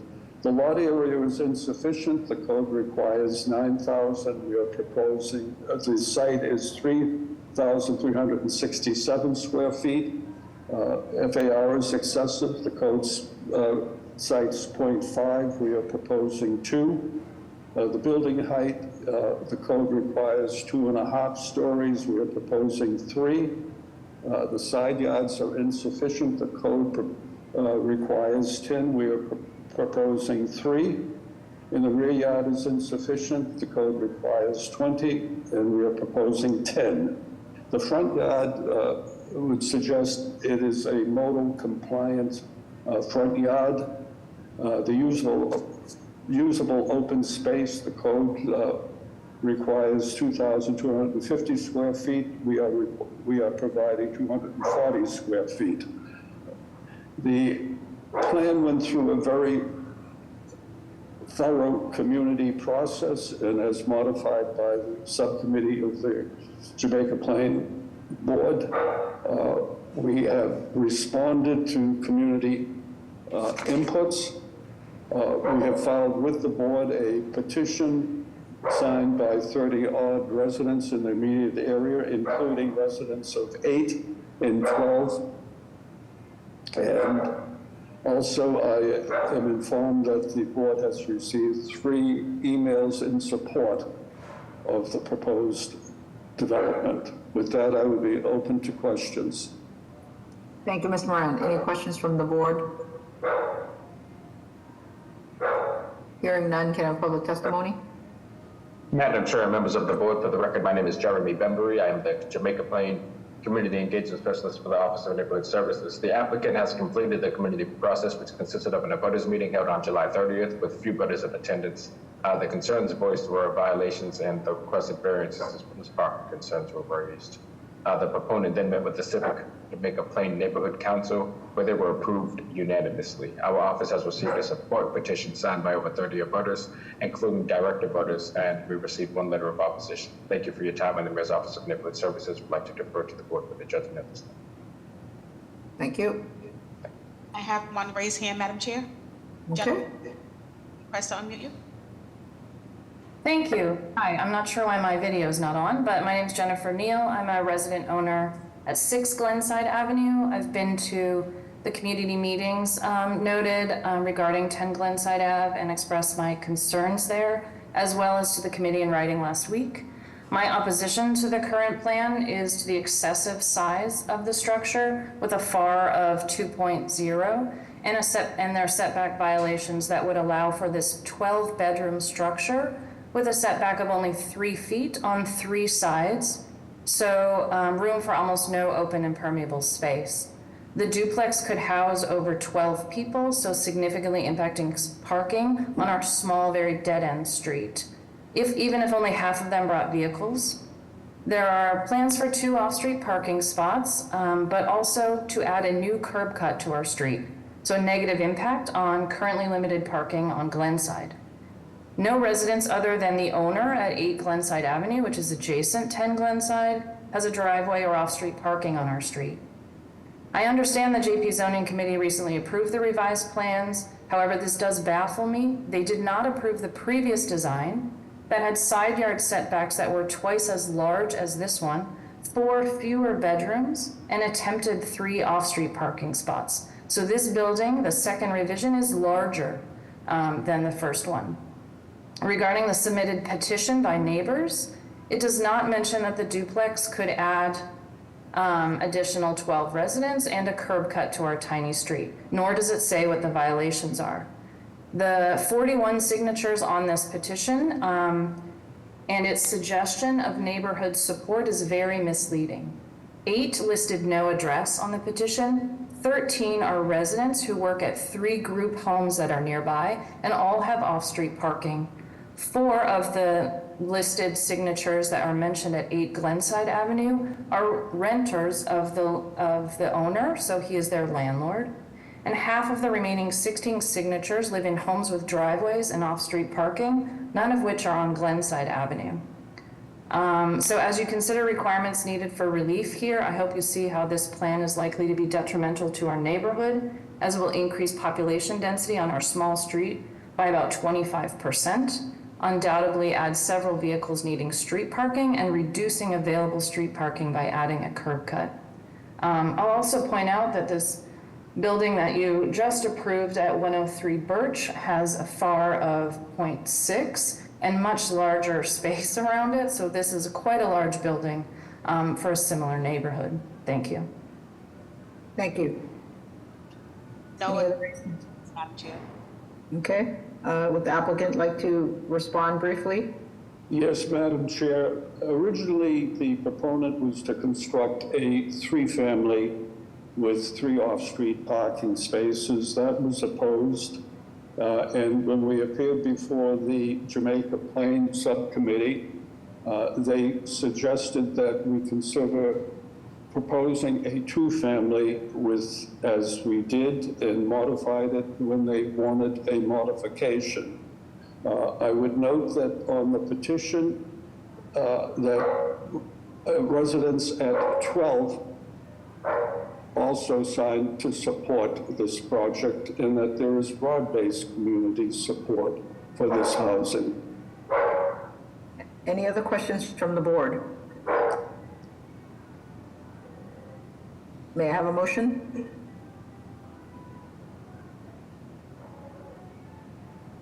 Madam Chair, I make a motion of approval with a proviso that the plans be submitted to the planning department for review. Special attention to screening of the parking to reduce impermeable area. Is there a second? Second. Mr. Stenbridge? Yes. Mr. Valencia? Yes. Ms. Wewell? Yes. Mr. Aiken? Yes. Mr. Collins? Yes. Ms. Panado? Yes. The chair votes yes, the motion carries. Thank you. Next, we have case BOA 1597074, with the address of 615 Albany Street. This is an Article 80 case, and if the applicant and/or their representative will please explain the case to the board.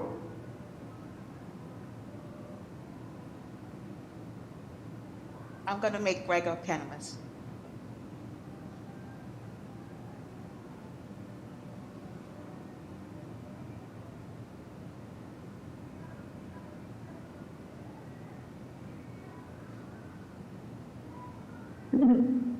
Thank you. Hi, everybody. Greg McCarthy for 615 Albany Street. Please proceed. Thank you. So the building at 615 Albany Street is a presently vacant building that was previously used by Boston University Medical. Our proposal is we have actually applied to participate in the downtown office to residential conversion program. So we are proposing to convert the existing building from the vacant office space to 24 residential apartments. The square footage of the proposed building is 19,800. The previous floor area was 19,200. Part of the proposal is an additional story, which would make the building 6 stories high. The reason that there is only a small addition in square footage is due to the fact that the parlor level that was previously used is now not able to be used because it's in the CFROD and the Coastal Flood Resiliency District. That space is below basically the height limit where it can be usable space. So there's not a significant change in the floor area, but there is about a 3,500 square foot increase in the gross square footage of the structure. This is just a typical demo sheet for the previous layouts of the building.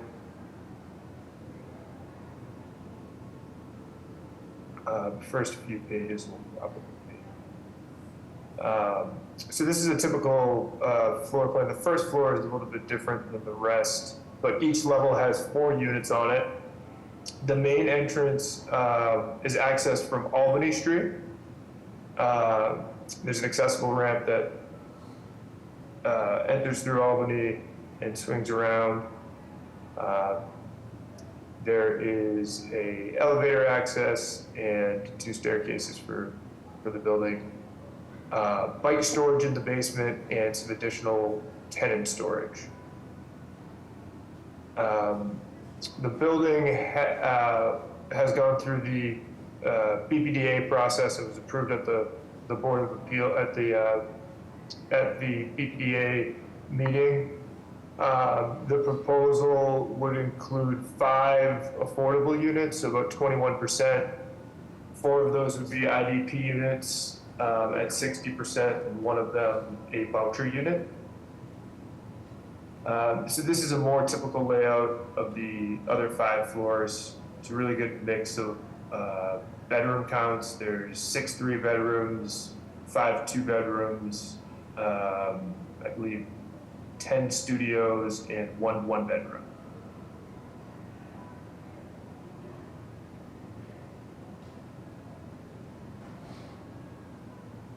For outdoor space, there's no decks on the building. The building essentially takes up the majority, if not all, of the lot. There's a little bit of garden area on East Brookline Street, but the building does take up the majority of it. So we have we're still short on open space, but we have some open space up on top of the roof as common outdoor space for the units. Here's a landscaping plan. So we are proposing to add 3 trees, 2 on Albany and 1 on East Brookline, as well as some improvements to the sidewalk and ramp as well. Here's the elevation photos of the building.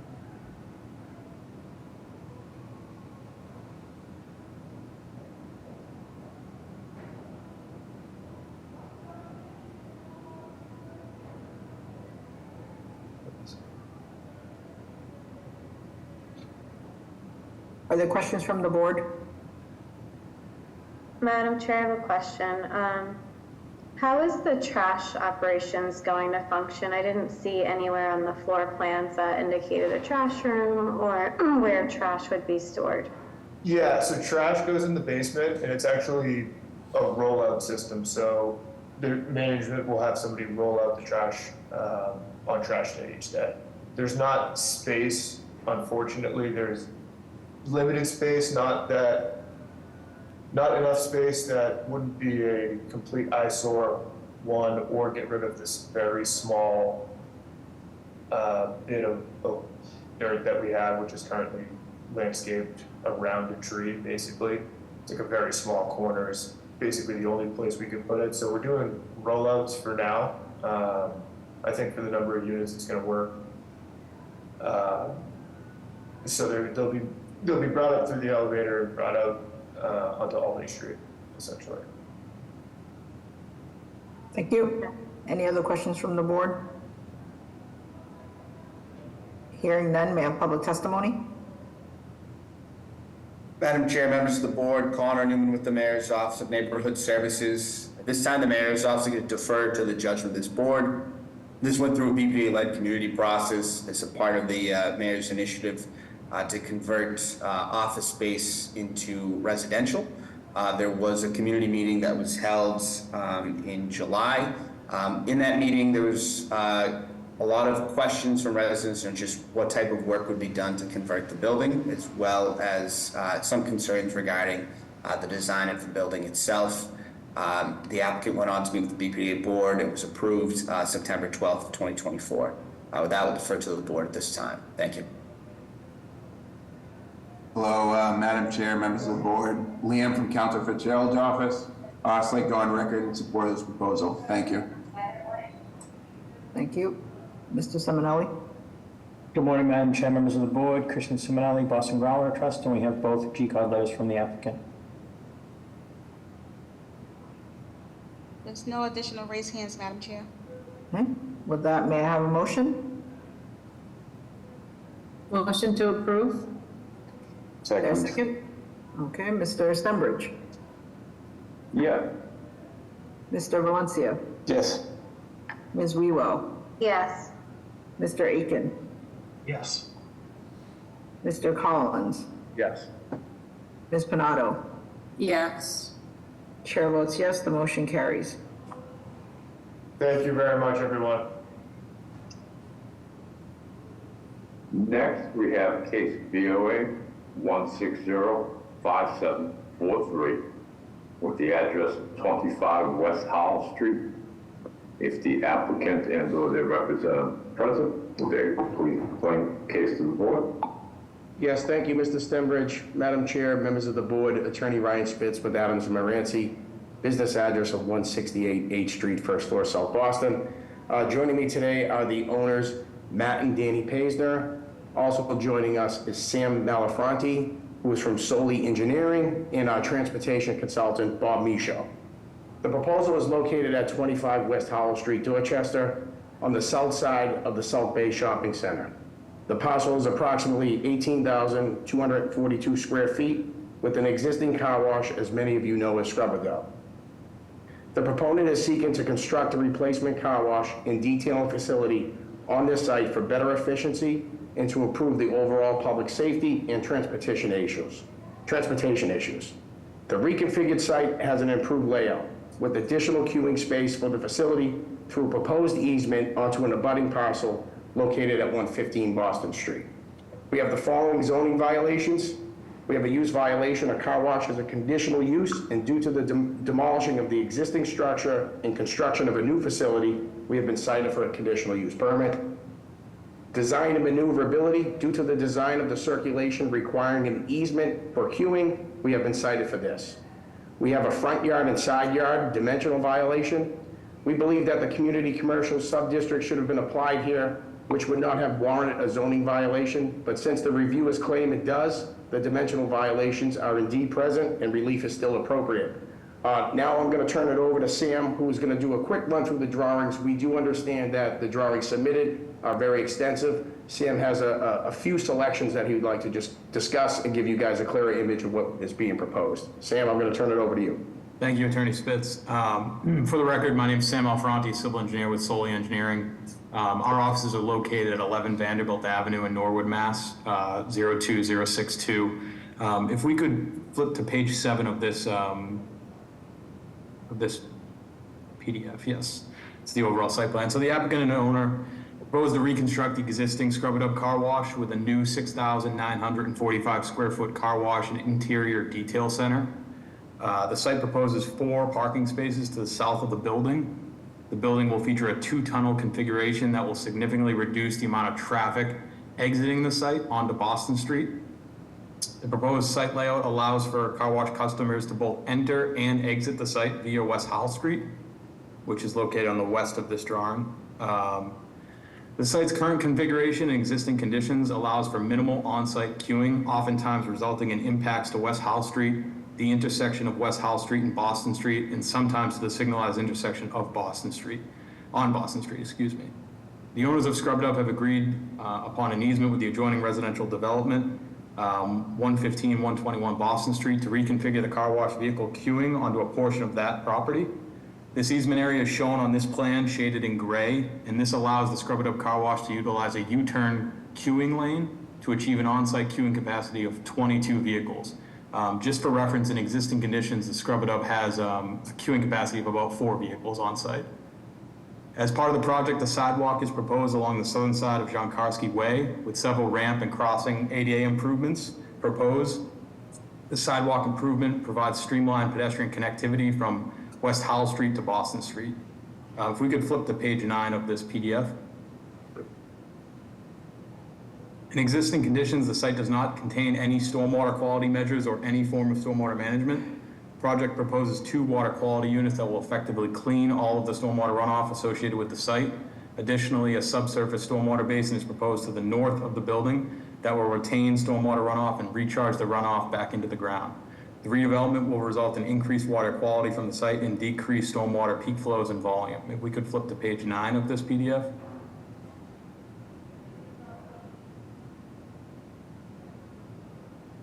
Excuse me, page 12, sorry.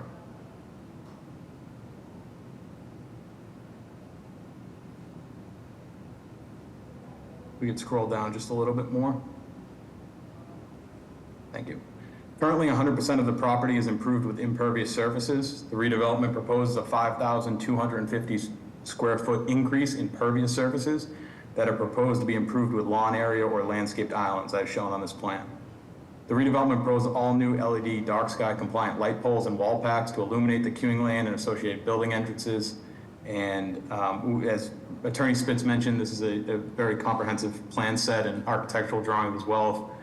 That concludes my portion of the presentation, but if there are other questions, I'd be happy to answer them. Great, thanks.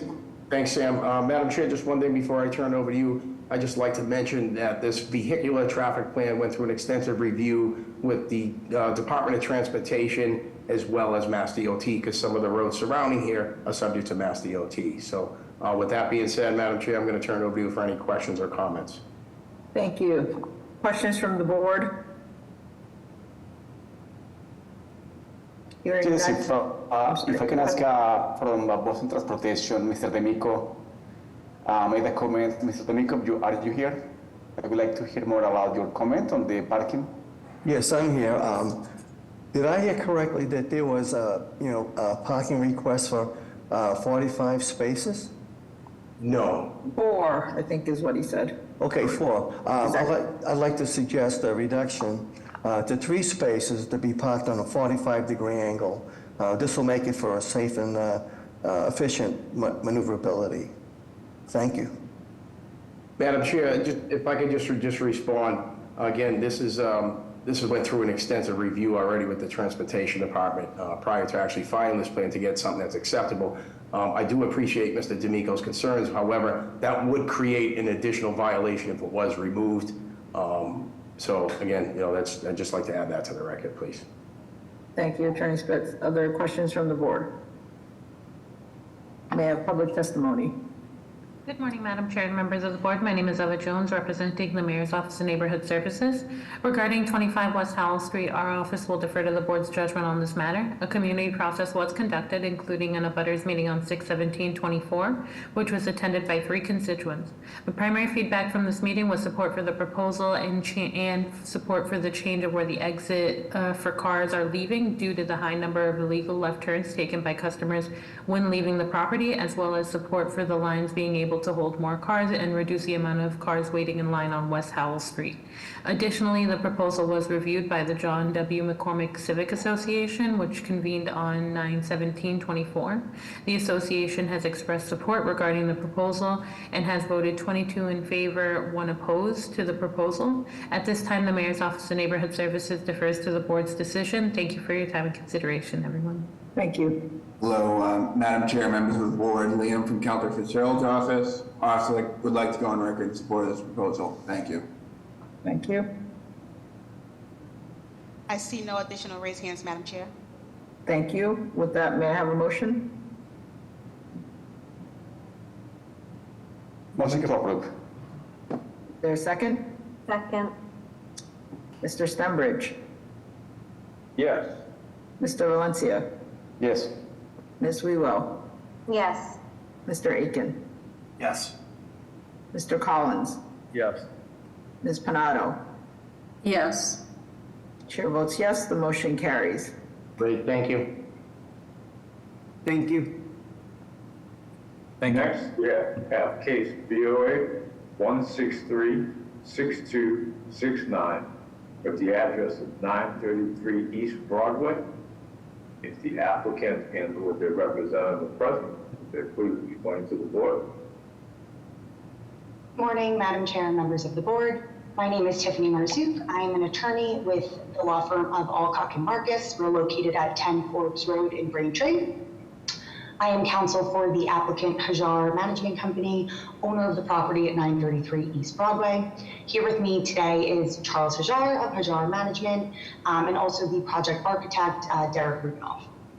I will introduce and make the presentation to the board, and then we'll open for questions. And if there are any more specific technical questions or questions on the plans, Derek Rudolph is here to answer those. So our proposal is to create an additional dwelling unit in the basement of an already existing triple-decker on the property. The property is located in the City Point neighborhood of South Boston. It is a 4,000 square foot lot in the South Boston zoning district and the MFR zoning subdistrict. We are requesting zoning relief in 3 areas. The first being relief from the dimensional requirements set forth in Article 68, Section 8. With the additional unit, we do, the zoning required would require an additional square footage. Here would be an additional 1,000 square feet. So we're asking for relief from that requirement. The second is Tiffany, sorry, I just want to clarify for the board, it's Derek Rubinoff from 82 Spring Street. Well, it's an additional unit, it's not an ADU. Sorry to interrupt. No, that's okay. So the second area for zoning relief being sought this morning is for the use restriction that's set forth in Article 68, Section 7, as basement units are not permitted in the zoning district. And the last area for zoning relief is with respect to the parking requirement set forth in Article 68, Section 33, in that there's insufficient parking at this time for the additional unit. I would like to note for the board, there is no building code relief required. The structure is fully sprinklered. It will have sufficient ceiling height, and there is sufficient egress, so there should not be any concerns with respect to building code. A little bit about the outreach history. We did have held an abutters meeting this past August.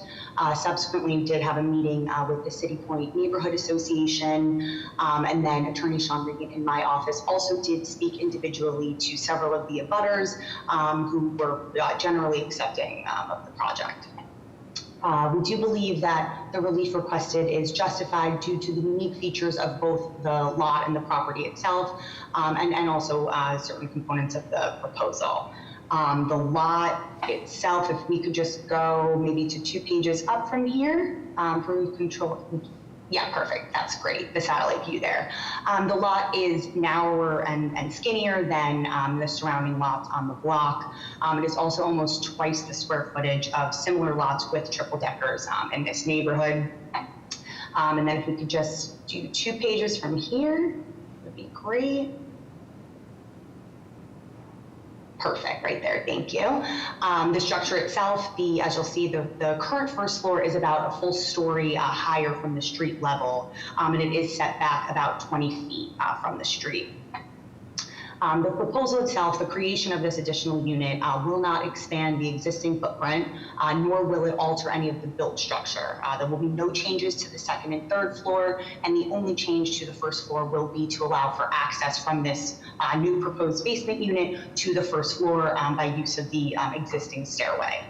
The creation of this unit, which will be a smaller 2-bedroom unit, which will be marketed at lower than market rate here, will be slightly more affordable than other 2-bedrooms in this area, which is in line with the city's initiatives in creating new livable spaces and providing varied housing options for residents.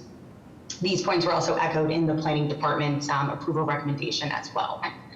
And just a little bit about the property owner, Hajar Management Company. It is a family-owned property management company. They own numerous properties around the city, take great pride in caring for those properties, and will continue, we'll make this a positive contribution to this area as well.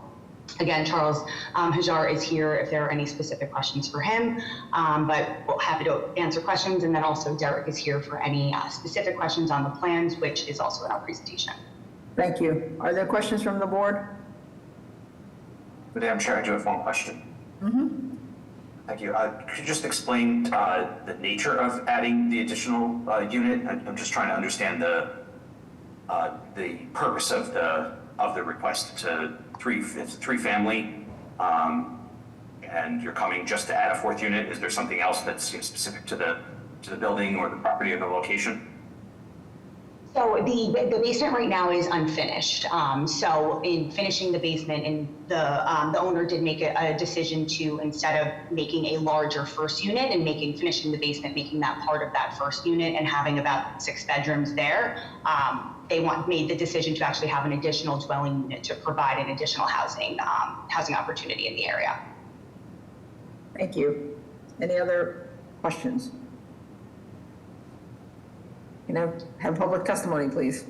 Madam Chair, members of the board, Siggy Johnson with the Office of Neighborhood Services. This applicant completed the ONS community process. Our office hosted an abutters meeting on August 20th, at which questions were raised regarding life safety measures such as egress and access to natural light due to the proposed basement location of the unit.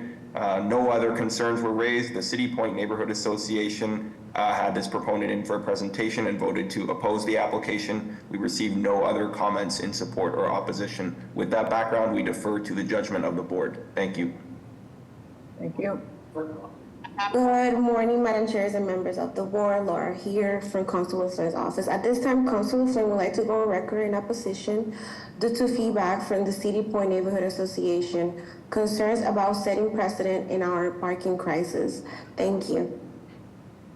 I have one raised hand, Madam Chair. Luann? Yes, ma'am. Good morning, can you hear me? Yes, ma'am. Okay, Luann O'Connor, President of the City Point Neighborhood Association. The proponent did come in and present before the neighborhood. The vote came back to oppose the project based on no parking, as well as, and this is very concerning, the overall concern for this project was setting precedent versus looking at each project individually, blanketing it across our neighborhood. So that's something that I hope the board will take into consideration for today's project, as well as other projects. Setting precedent is not a good thing. And that's where we're at, so that's why we opposed it. Thank you. Ma'am, can you clarify, when you say setting precedent, you mean adding a 4th unit or adding a basement unit? Adding a basement unit in all of our other triple deckers. So the fear is that if this one is approved, then the board will just continue to approve them within our neighborhood versus looking at each individual building to see if it's a good fit or if it's not a good fit. So based on that fear, the association voted to oppose it. Thank you. Yeah. Any other questions from the board? Madam Chair, I have Kevin on the line. I'm sorry, go ahead.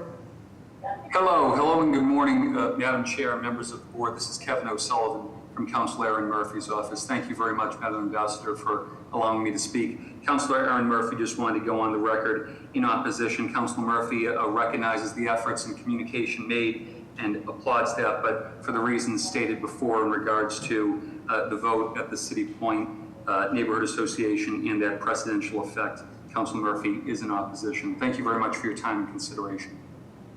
Thank you. No raise hand, Madam Chair. Thank you. Any other questions from the board? I have one more question, Madam Chair. Yes. What is the basement currently used for at this time? And then what space will the residents have for other storage or bicycle storage or other use once it's converted, if converted to housing? The basement it's currently unfinished. It's being utilized for utilities.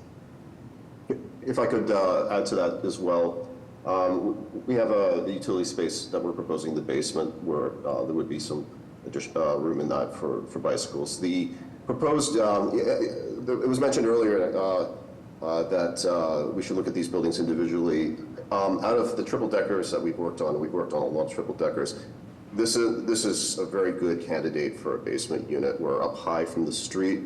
We're able to put window wells in on the side facing an existing driveway that's got trees in between it.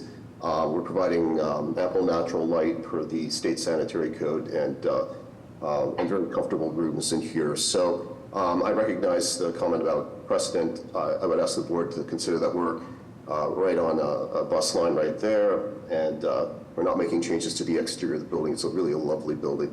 Hajar is a wonderful client of ours and does a great job managing the properties. So please take that into consideration, that this is a very good building for the proposed work.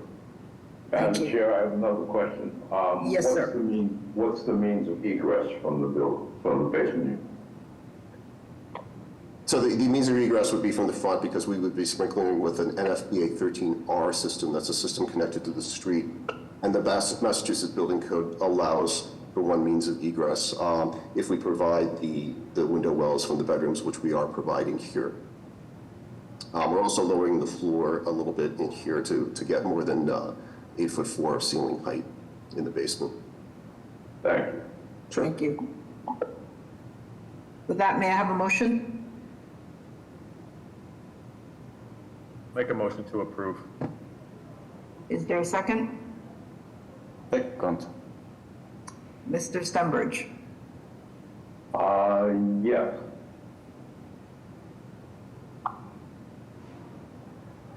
Sorry, did you vote? Yeah, Madam Chair. Can you Okay, hear me? sorry. I just didn't hear it the first time. Okay, Mr. Valencia? Yes. Ms. Wewell? Yes.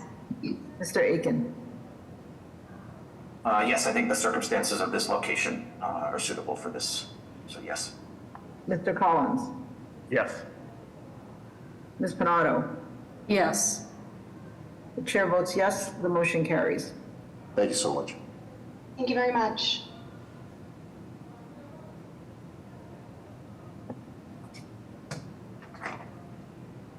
Madam Chair, at this point, since it's 11:33, I'll ask if there are any requests for withdrawals or deferrals from the 11:30 timeframe. Yes. Please proceed, Mr. Pratt. Yeah, 86 Astoria Street. We may revise. Please let Mr. Stenbridge read it into the record first. I'm sorry. That's quite all right. Case BOA 1538686 with the address of 86 Astoria Street. Go ahead, Mr. Pratt. Yeah, thank you. Good morning, everyone. 86, what we are requesting a deferral because we made substantial changes to the plans. Those changes were made in an effort to, first of all, reduce some of the violations. One of the most important violations is the two means of egress were too close. We made a revision that allow us to enter the basement apartments from the common stair in the front and diminish the rear exit. But also, we submitted these changes to the board, also to the ISD plan exams. We have not received their response. Hopefully that response will be an approval. So until we get that response, we would like to come back and present the revised plans, which we think substantially improves the layout and also address some of the issues that were first surfaced by the board when we made our initial presentation. How much time do you need? Hopefully we'll have their okay next month. I would think sometime and come back sometime in December. I think that should be Okay. enough time. Yeah. Caroline, what are your next available dates? We could do December 3rd or December 10th. Make sure we might work better. Want to make sure we get everything back from ISD. I know they are extremely busy there. Madam Chair, if I could add on to that, because Yes. there is a pending case with that. Along with that is case BOA 1538740. It also has an address of 86 Astoria Street there. Okay, with Make a that, motion ma'am. Thank you, go ahead. Make a motion to defer until December 10th. Is there a second? Second. Mr. Stenbridge? Yeah. Mr. Valencia? Yes. Ms. Wewell? Yes. Mr. Aiken? Yes. Mr. Collins? Ms. Pinato? Yes. Chair votes yes, the motion carries. See you then. Thank you. Bye. Is there any further requests for withdrawals of deferrals from this time frame? Mr. Stenbridge, 81 Lexington Street, please. So that would be for case BOA 1575584 with the address of 81 Lexington Street. Would you go ahead and explain, please? Thank you, sir. Good morning, Madam Chair, members of the board. My name is James Christopher of 686 Architects at the business address of 10 Forbes Road in Braintree. Requesting the briefest of deferrals as possible. The plans have been refiled with ISD. We have not received the updated refusal letter to update the revisions that we've made to the project. We expect to have it any day and would like to return to the board as soon as possible. Thank you. Okay, so the 10th and the 3rd of December were mentioned. Are those still available, Caroline? Yes, they are. Okay, may I have a motion? Motion to defer until December 3rd. May I have a second? Second. Okay, Mr. Stenbridge? Yes. Mr. Valencia? Yes. Ms. Wewell? Yes. Mr. Aiken? Yes. Mr. Collins? Yes. Ms. Pinato? Yes. Chair votes yes, motion carries. See you then. Thank you very much. There are no more requests for withdrawals and deferrals. We'll return to cases for rediscussion at 11:30 a.m. We have case BOA 1608586 with the address of 353 Cambridge Street. Is the applicant and or their representative present? Will they please explain to the board?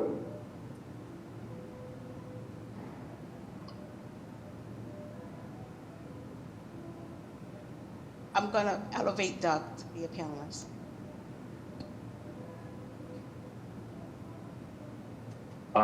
Madam Chair, forgive me. We left off at the 9:30 time frame. And Yes. Not to move aside the 11 to get to. Understood, no worries, no worries. I am here for 353 Cambridge Street. Great. If you would hold on, please.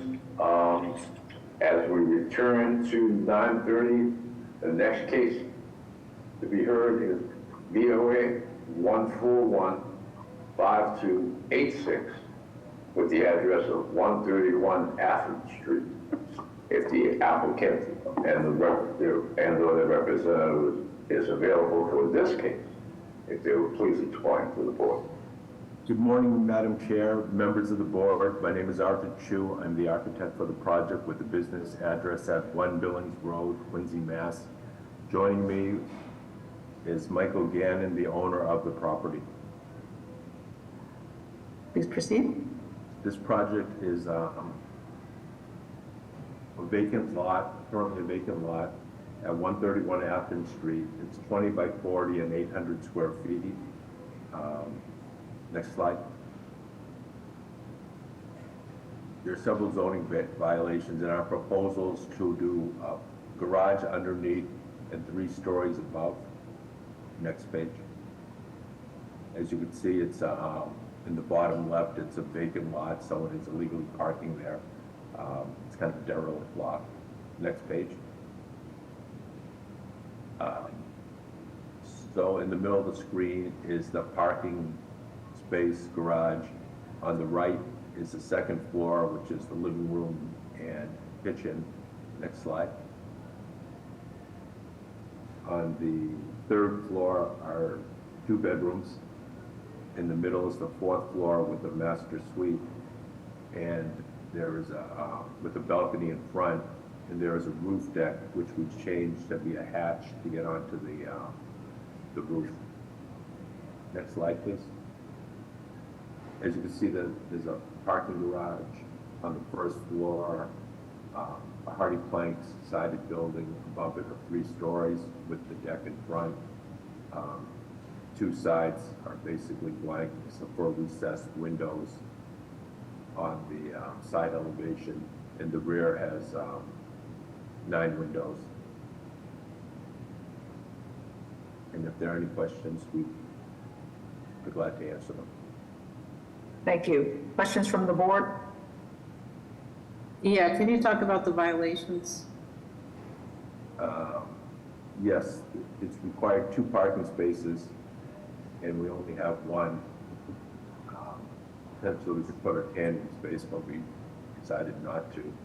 The dimensional regulations being a tight lot, we have the rear yard, we have lot size, and the FAR is over. The height, the open space, the front yard and the side yard, and the buffering. So can you put a finer point on it? What's allowed and where are you at? The off-street parking is supposed to be 2, we're at 1. The rear yard is 20 feet and we're 3. The lot size is 5,000 and we're 800. The FAR is 1.5 and we're 2.89.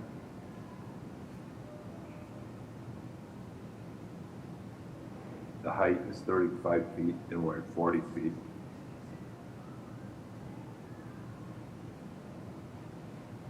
Front yard is 5 feet and we're at 0.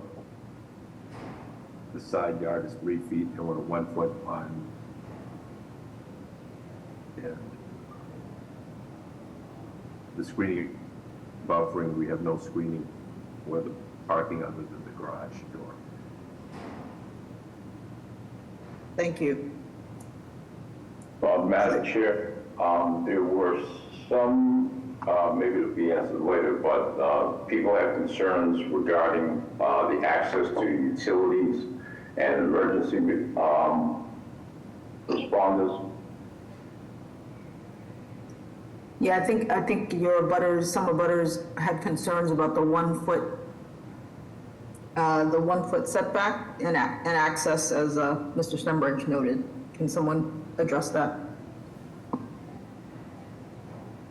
On our property, there's a 1 foot setback, and I believe there's 3 feet on the adjacent 115 B Street property. If you go back a few slides.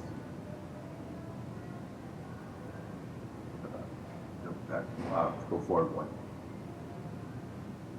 Yeah, so we have a foot on the bottom on the left side. There's a 1 foot on our side, and I believe there's 3 feet on the existing 115 B Street side.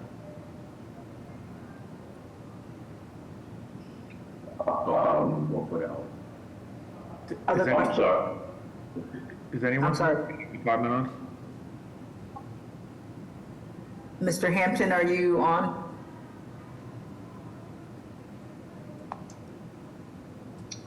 Doesn't sound that way. Mr. Collins, do you have questions?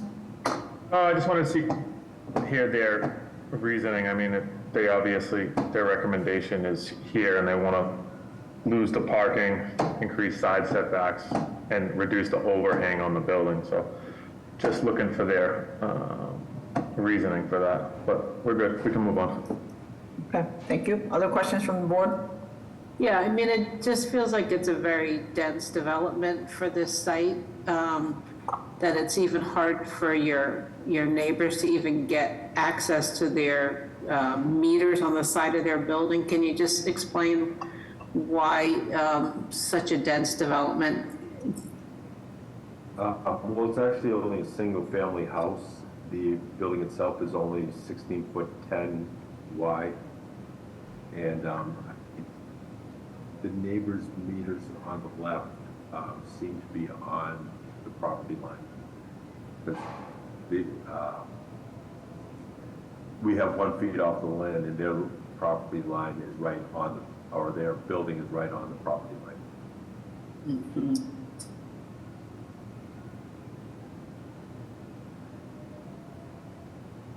And how far is your building from the property line? On the 160 West Broadway, 135 Aston Street side, 1 foot.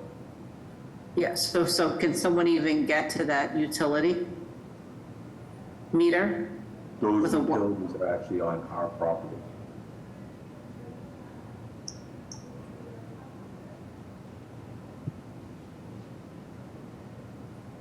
What a mess. Yeah, it seems like it's a problem here. I don't feel like this is terribly well thought out before coming and being presented. Yeah. What actually works on a lot that obviously has some unique conditions to it. Exactly. I don't know how we could approve this. Okay, let's take public testimony and circle back. Madam Chair, members of the board, Siggy Johnson with the Office of Neighborhood Services. Our office hosted an abutters meeting in 2023 regarding this proposal. 4 direct abutters opposed the proposal. Abutters believe the lot is too small to be built on and raised concerns around blocked egress for 150 West Broadway and 111 B Street, possible impact to fire escapes, no access to gas meter and telephone lines for the above-mentioned address. Windows and balconies face the interior of the lot, resulting in no natural light, and concerns relating to quality of workmanship by this petitioner on other projects. The St. Vincent's Lower End Neighborhood Association is the active civic group in this area, and they took a position of non-opposition to the proposal. With that background, we defer to the judgment of the board. Thank you. I have 3 scans, Madam Chair. Go ahead.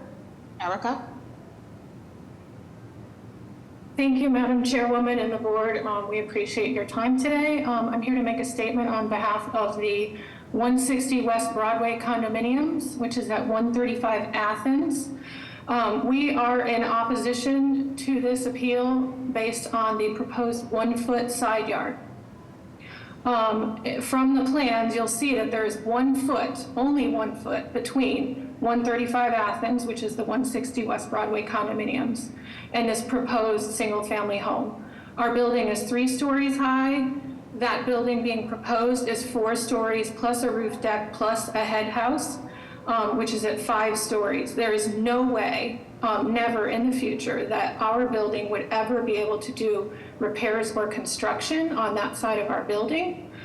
We recently completed major construction and repairs for the entire exterior down to the framing, including roof replacement, which is currently under warranty. This 1-foot request for side yard would void this warranty. And this would also mean that not only our building, but whoever purchased this single-family home would also never be able to do repairs or construction for that side of the building either in the future. And to us, this is unacceptable. So I would just like stated on the record on behalf of our board, Jasmine Bramble and Sam Vaughn, and the other owners at 160 West Broadway, that we are in opposition to the current proposal. 9 of us signed the letter. I also sent in an individual separate letter. And from that separate letter, I'm also in opposition in increasing the number of stories in Southie. Southie standard is typically 3 stories. There were a lot of concerns expressed on the abutters meeting call on December 7th, 2022. in setting a new precedent. I think the single-family home is too high. And everyone on the call here could understand that a 1 foot between two buildings is a crazy proposal. No one would want to buy into some building that they can never repair or improve on in the future. So if the developer and the architect would like to change that back to the 3 foot side yard, I think we would be amenable to that. But as it stands with 1 foot for a side yard, we're in opposition. Thank you very much. Thank you, ma'am. Councilor Flynn to office, you can unmute.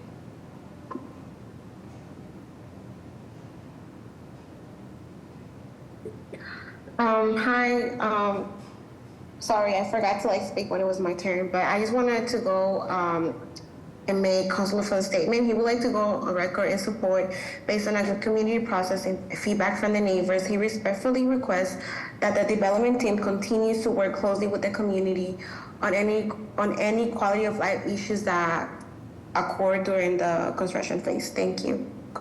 Laura, are you referring to 131 Athens? I just want to be... Yes, I am referring to 131 Athens. Thank you for confirming. Okay, thank you. Yes, sent a request to unmute you. State your name and address for the record. Hi, this is Amy Arnswag. I live at 115 B Street. In addition to the concerns that have already been raised, I wanted to point out that Mr. Gannon was the builder at 115 B Street and also 111 B Street. 115 B Street would not have ample access to the utilities, to do window washing, for lighting. And in addition, 111 B Street's direct emergency egress is through this lot. If you looked at the pictures earlier, you can see their rear door egress would bring them through this property to Athens Street, and that also has not been raised.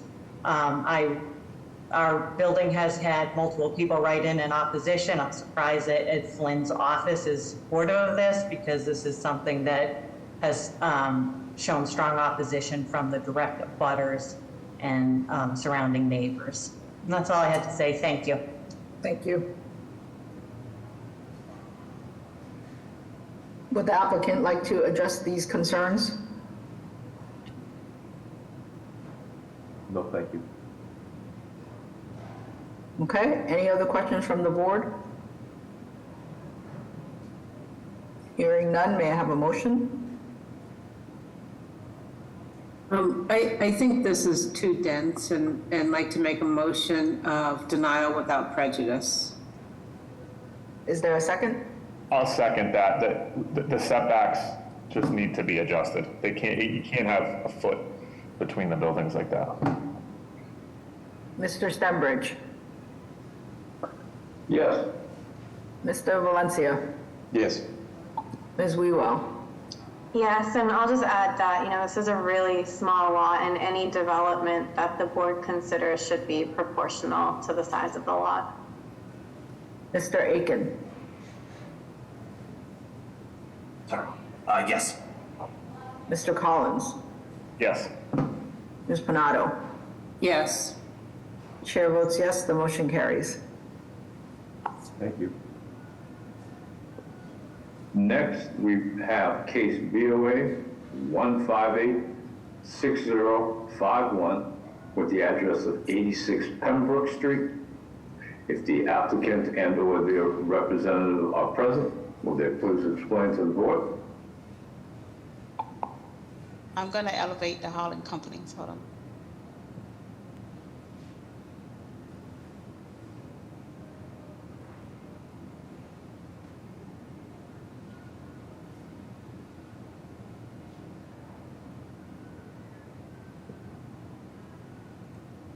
Joel, owner of Holland Construction. We reside at 519 Albany Street, Boston, Mass. And we're here to present a project for a single family at 86 Pembroke Street. It's a full gut remodel of a single family. If you could just pull up. There's 3 items that we're looking for relief on. The first one is GCOD. We have all the paperwork in for that. We have the no harm letter and approval from Boston Water and Sewer. In addition to that, there is roof structure, restricted roof structure district, which requires the relief, as I'm sure you're all aware of, in the south end, they don't allow head houses. So it requires relief in order to get a roof deck. We have approval from Landmarks, it's in administrative review. And then the third thing, which is a little perplexing to me, but the floor area ratio. If you could go to page 3, please, on that PDF. Thank you. We are removing two bump outs at the street level and parlor level of this building. That accounts for 41 square feet. And we are at, if we could scroll to what page? I believe it's page 5. We are adding a one-story addition at the rear of the building, and that accounts for 75 square feet. In per zoning article 64-9, you're allowed up to 50 square feet. With the removal of the two bump outs, that's 41 square feet. We should be allowed 91 square feet, and the total addition is 75 square feet, which would give us, so we're increasing, the increase is 34 square feet, but we're still under the allowable 50 square feet. The rest of it is a single family. It's going to be fully sprinkled and meet all building code. I don't have anything else to add. We do have the architect from Embark here to answer any questions if need be as well. Thank you. Questions from the board? Hearing none, may I have public testimony? Madam Chair and members of the board, for the record, my name is Jeremy Benbury. I'm the Roxbury Community Engagement Specialist for the Office of Neighborhood Services. The applicant has completed the community process, which consisted of an abutters meeting held on May 16th, facilitated by myself, although very few abutters were in attendance. The civic did attend, and the abutters meeting did not take a stance. For the abutters meeting itself, no one voiced opposition, although some concerns were raised regarding GCOG and the stability of the piles. The proponent then went before the civic group pilot block, where they were approved with a vote of neutral. Thank you for your time, and the Mayor's Office of Neighborhood Services would like to defer to the board for their judgment at this time. Thank you. Mr. Seminelli? Good morning, Madam Chair, members of the board. Christian Seminelli, Boston Groundwater Trust. We have both G-card letters from the applicant. I will add to the neighbors' concerns about the issue with the foundation. The no harm letter stipulates that no foundation deterioration was observed during their work. Thank you. Thank you. I see one additional raised hands, Madam Chair. Tom? Yes, thank you. I want to know more about the roof deck proposal. Is that just a standard roof deck, or is there going to be a structure on top of it? It's just a standard roof deck. It's inset behind the chimneys, consistent with Landmarks Association, but just a standard roof deck with a hatch. That's all, sir. Okay, thank you. Thank you. Mark? Hi, Mark Ambassador, Embark Design. I'm the architect. If there's any questions, I just wanted to be available. Thank you. Any other questions from the board? Hearing none, may I have a motion?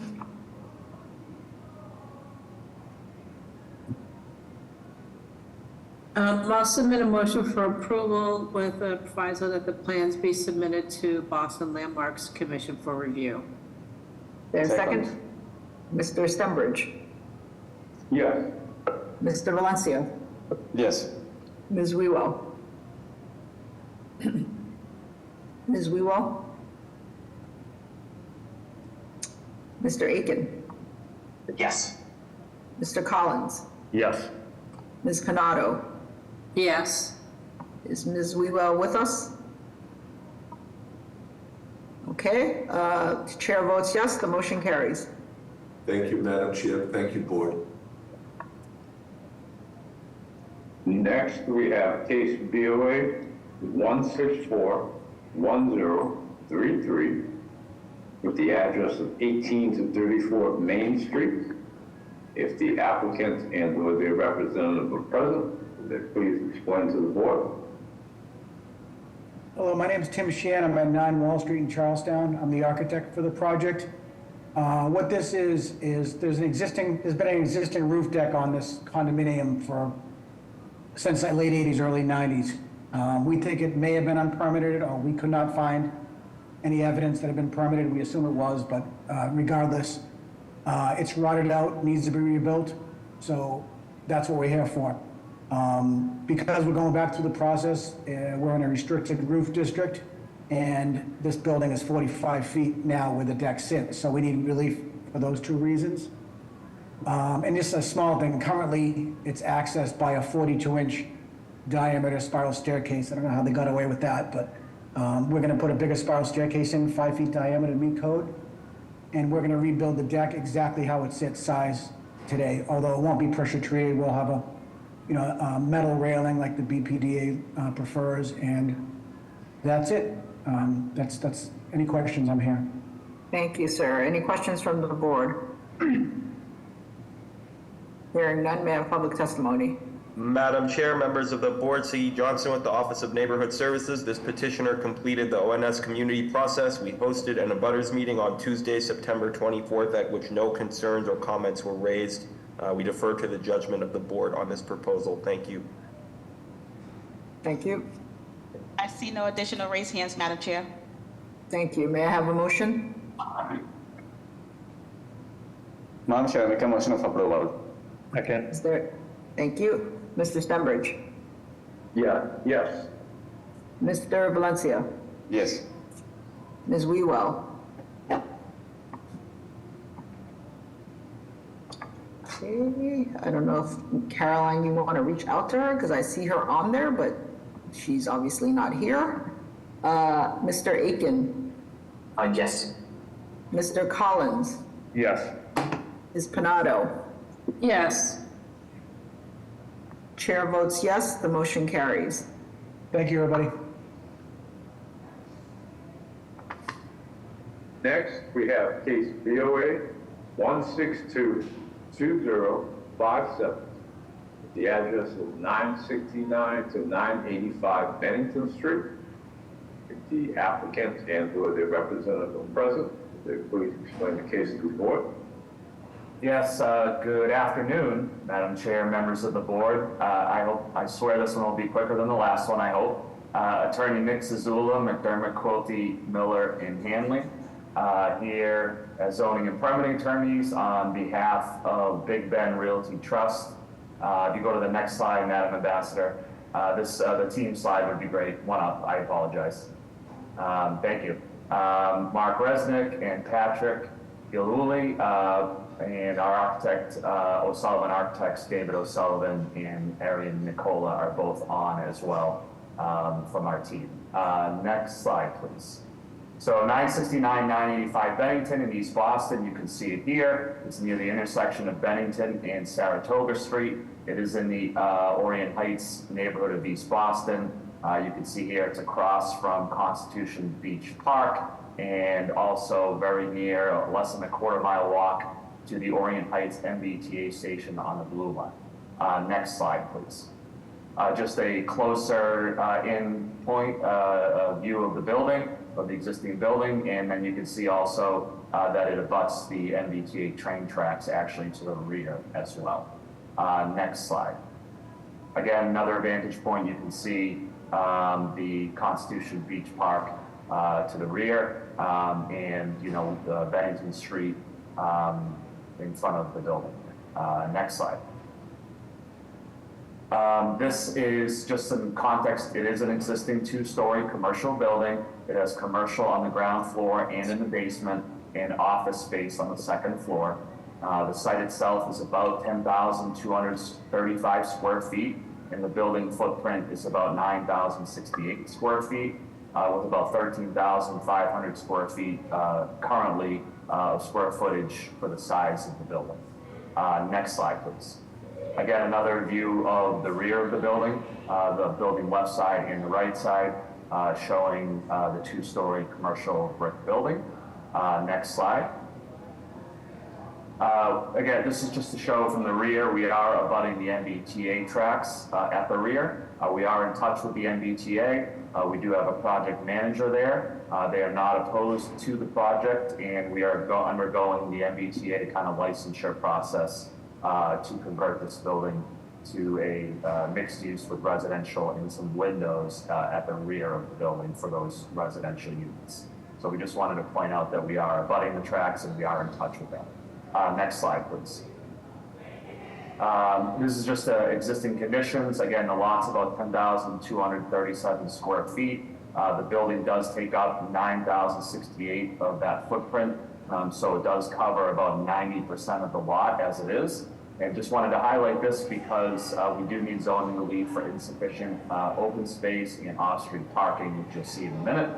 And there's, frankly, nowhere for us to add parking to the site or open space at grade. So just wanted to highlight that with this slide. Next slide, please.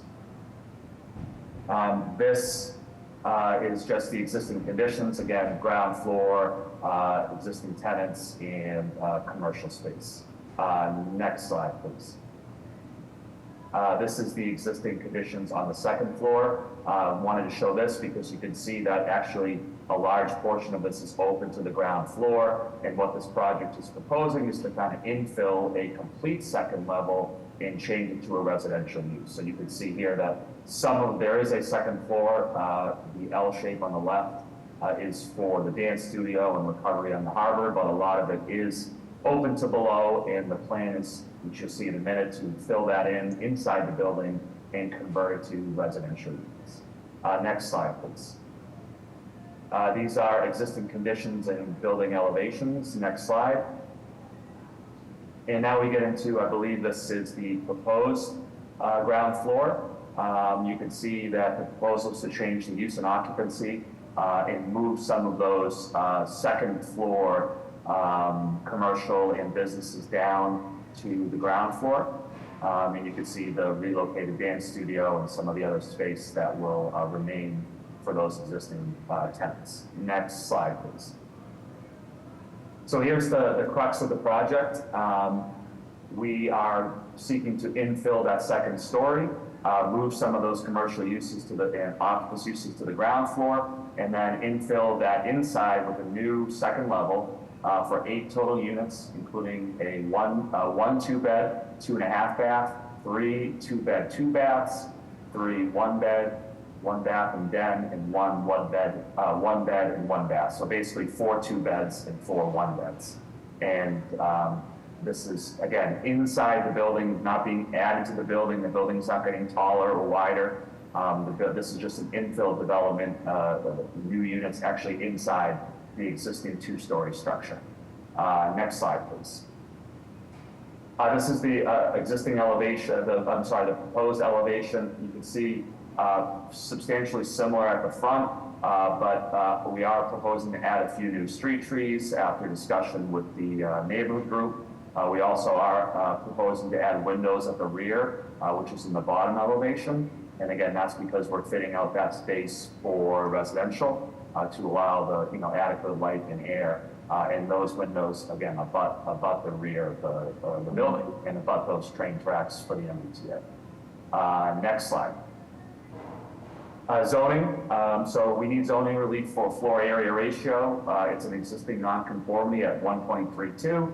We're proposing to increase it to 1.73. Again, that's only because of the internal additional floor area. The building is not being expanded at all from its existing conditions now. We need open space because we are adding the 8 new residential units. 50 square feet is required. We're not able to meet that, both because of the existing footprint of the building, also having a roof deck abutting the MBTA train tracks was not something that we were looking at, both due to safety reasons, noise, etc. So we do need open space relief. And then finally, off-street parking. Obviously, there's no off-street parking now at the site. There's nowhere for it to be. and adding the 8 additional units causes deficiencies in our parking program, but again, it's an existing nonconformity. It's a transit-oriented, very walkable area for these units, as I had mentioned. It's across from open space at the Constitution Beach Park, and it's within a quarter-mile walk of the MBTA station on the Blue Line for Orion Heights. And again, we're on Bennington, and this whole area has a bunch of restaurants and amenities nearby, which helps mitigate the parking burdens. Next slide is just our refusal letter. I just went over all of these, the 3 variances that we need for FAR, open space, and parking. So we can go to the next slide. We can wrap up and just say, Madam Chair, that we did, meet with the Orient Heights Neighborhood Association. I'm sure the mayor's office will speak to that. They did vote in support. We did include some responsive measures to address that feedback, including sidewalk improvements, new street trees, which you can see here, and we did add on-site bike storage. And we did work with all of the tenants that wanted to remain in the building to make sure that they had improved facilities if they wanted to do so. And I will finally just wrap up and say we did get a planning department positive recommendation that this is supported by the planning goals for Orient Heights Square, and that this is in line with what was established recently by Plan East Boston that was adopted in January. So happy to stop here, Madam Chair, and answer any questions you might have. Thank you. Thank you. Are there questions from the board? Hearing none, may I have public testimony? Good afternoon, Madam Chair and members of the board. My name is Eva Jones, representing the Mayor's Office of Neighborhood Services. Regarding 969 to 985 Bennington Street, our office will defer to the board's judgment on this matter. A community process was conducted, including an abutters meeting held on 7/31/24, which was attended by about 3 constituents. The primary feedback from this meeting was the landlord needed to work more closely with the tenants in the building, which currently include Recovery on the Harbor as well as the dance studio. From my understanding, the applicant did work with the tenants and all were able to come to an agreement, as Attorney Zozula said. Additionally, the proposal was reviewed with the Orient Heights Neighborhood Association, which convened on 10/21/24. The association has expressed support regarding the proposal and has voted 8 in favor, 3 against, and 1 abstention to the proposal. At this time, the Mayor's Office of Neighborhood Services defers to the board's decision. Thank you for your time and consideration, everyone. Thank you. I see no additional raised hands, Madam Chair. With that, may I have a motion?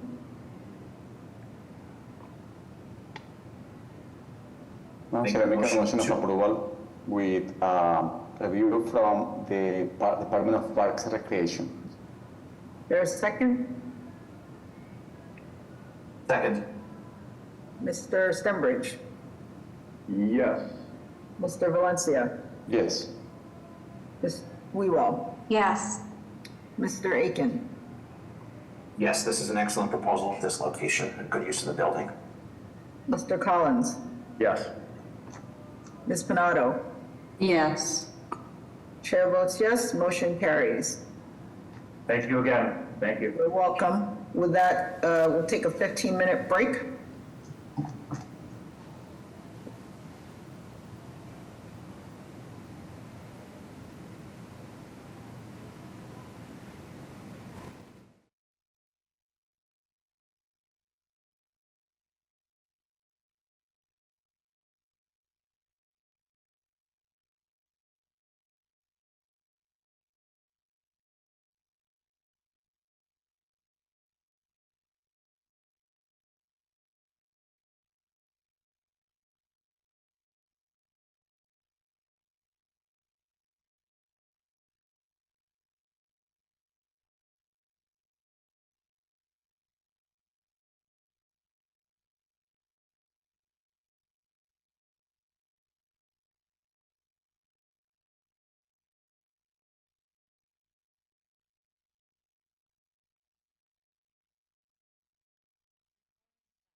I'm here. Ms. Wewell, Present. Mr. Aiken, Present. Mr. Collins, Present. Ms. Panado. Present. Floor is yours, Mr. Stenbridge. Okay, so we'll begin with the rediscussion scheduled for 11:30.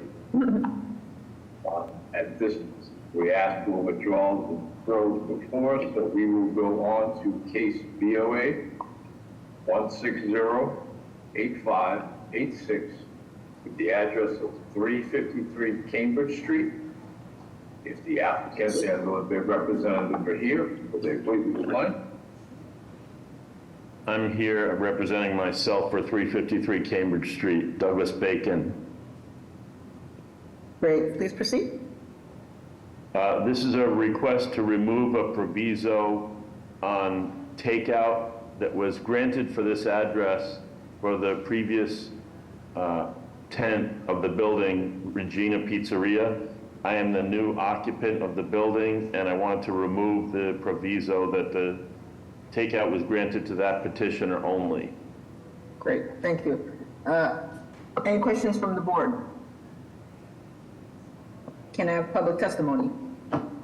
Madam Chair, members of the board, Siggy Johnson with the Office of Neighborhood Services. This request is consistent with the longstanding use of this location as a restaurant. The petitioner additionally presented to the active civic group in the area, the Alston Civic Association. They forwarded a letter of support to our office. With that background, we defer to the judgment of the board. Thank you. Thank you. Any other raised hands? I see no additional raised hands, Madam Chair. With that, may I have a motion? Make a motion to approve. May I have a second? Second. Mr. Stenbridge, Yeah. Mr. Valencia, Yes. Ms. Wewell, Yes. Mr. Aiken, Yes. Mr. Collins, Yes. Ms. Panado. Yes. Chair votes yes, the motion carries. Good luck. Thank you. Next two cases have been referred. So we'll move on to case BOA 1615346 with the address of 374 East 8th Street. If the applicant and or their representative are present, would they please explain to the board? Yes, thank you, Mr. Stenbridge. Madam Chair, members of the board, Attorney Ryan Spitz with Adams and Moranci, business address of 168 8th Street, first floor, South Boston. Joining me today are the owners, Maria Morales and Braden Adams Reed. Also joining us is the project architect, Eric Zackerson. This is a proposal to add a third-story addition with a roof deck to an existing single-family, along with the construction of a one-car garage at the rear of the property. We are in a multi-family residential local service sub-district. We have the following violations. We have a roof structure restriction as we are altering the profile of the roof line by adding dormers to both the left and the right-hand side to the three-story proposed rear addition. We do have a floor area ratio. Code in this sub-district requires a 1.5, and the proposal calls for a 1.94, which is consistent with the massing and the scale in this neighborhood. We do have a height violation. Code requires 35 feet, and the proposal calls for 38 feet 10 inches, but again, consistent with the neighborhood. We have a front yard insufficiency. Code requires a 5-foot setback, but the existing building is pre-existing, non-conforming with a setback of 4.3 feet. We do have an insufficient side yard. Code requires 3 feet, and the site has a pre-existing non-conforming side of 0, which are being extended but not being worsened in this condition. And then lastly, we do have an insufficient rear yard setback. Property is measuring at 84 feet, which is considered under the shallow lot exception, which will require us a 15-foot setback, but this proposal is at 11 feet and is dimensionally similar to other rear yards in the surrounding neighborhood. At this point in time, I'm going to pass it over to the board for any questions or comments. Thank you. Any questions from the board? Hearing none, we have public testimony.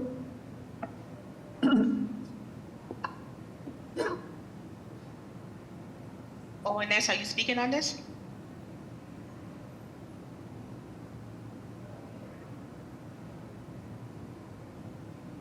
I see see no. My apologies, Madam Chair, members of the board, Siggy Johnson with the Office of Neighborhood Services.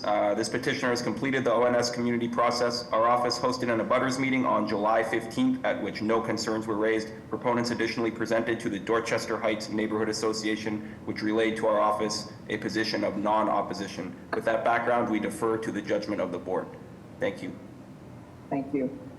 I see no additional raised hands, Madam Chair. Thank you. May I have a motion? Make a motion to approve. Is there a second? Second. Mr. Sturbridge? Yes. Mr. Valencia? Yes. Ms. Wewell? Yes. Mr. Aiken? Yes. Mr. Collins? Yes. Ms. Panado? Yes. Chair votes yes, the motion carries. Great, thank you. Next, we have case BOA 1605291 with the address of 457 to 469A West Broadway. If the applicant and/or their representative are present, would they please explain to the board? Thank you, Mr. Stembridge. Madam Chair, members of the board, Attorney Ryan Spitz with Adams and Moranci, business address of 168 8th Street, first floor, South Boston. I'm here on behalf of my client, 10 Dental. The proposal is located at 457 through 469A West Broadway, which is a 5-story mixed-use development surrounded by other mixed-use buildings with ground floor retail and restaurants. This proposed project is a ground floor interior fit-out for a dental office with only 8 dental chairs consisting of approximately 2,272 square feet, which would occupy one of the 2 ground floor commercial spaces. We are, again, in an MFR LS subdistrict and have the following 2 violations. We do have a use violation as a dental office is considered a professional office, which requires a conditional use permit within this subdistrict. And given the property is surrounded by other service uses, we believe this is an appropriate location for such use. And lastly, we do have an insufficiency for parking. Lack of the off-street parking is a pre-existing condition that cannot be changed and is also a very similar issue to many of the other ground floor commercial spaces on the street. With that being said, I'm going to turn it over to the board for any questions or comments. Thank you, Mr. Spitz. Any questions from the board? Hearing none, may I have public testimony? Madam Chair, members of the board, Siggy Johnson with the Office of Neighborhood Services. This petitioner has completed the ONS community process. Our office hosted an abutters meeting on June 17th, at which no concerns were raised. Proponent additionally presented to the Cityside Neighborhood Association, which has relayed a position of non-opposition. With that background, we defer to the judgment of the board. Thank you. Thank you. I see no additional raised hands, Madam Chair. Thank you. With that, may I have a motion? Motion to approve. May I have a second? Second. Mr. Stumbridge? Yes. Mr. Valencia? Yes. Ms. Wewell? Yes. Mr. Aiken? Yes. Mr. Collins? Yes. Ms. Panado? Yes. Chair votes yes, the motion carries. Thank you. Next, we have case BOA 1622071 with the address of 302 Chelsea Street. If the applicant and/or their representative are present, would they please explain the case to the board? Yes, thank you, Mr. Stembridge, and good afternoon, Madam Chair, through to the members of the board. Richard Lins with a business address of 245 Sumner Street in East Boston on behalf of the petitioner. We probably jump down to slide 5, Madam Ambassador, and just give the board some brief background. Here we go.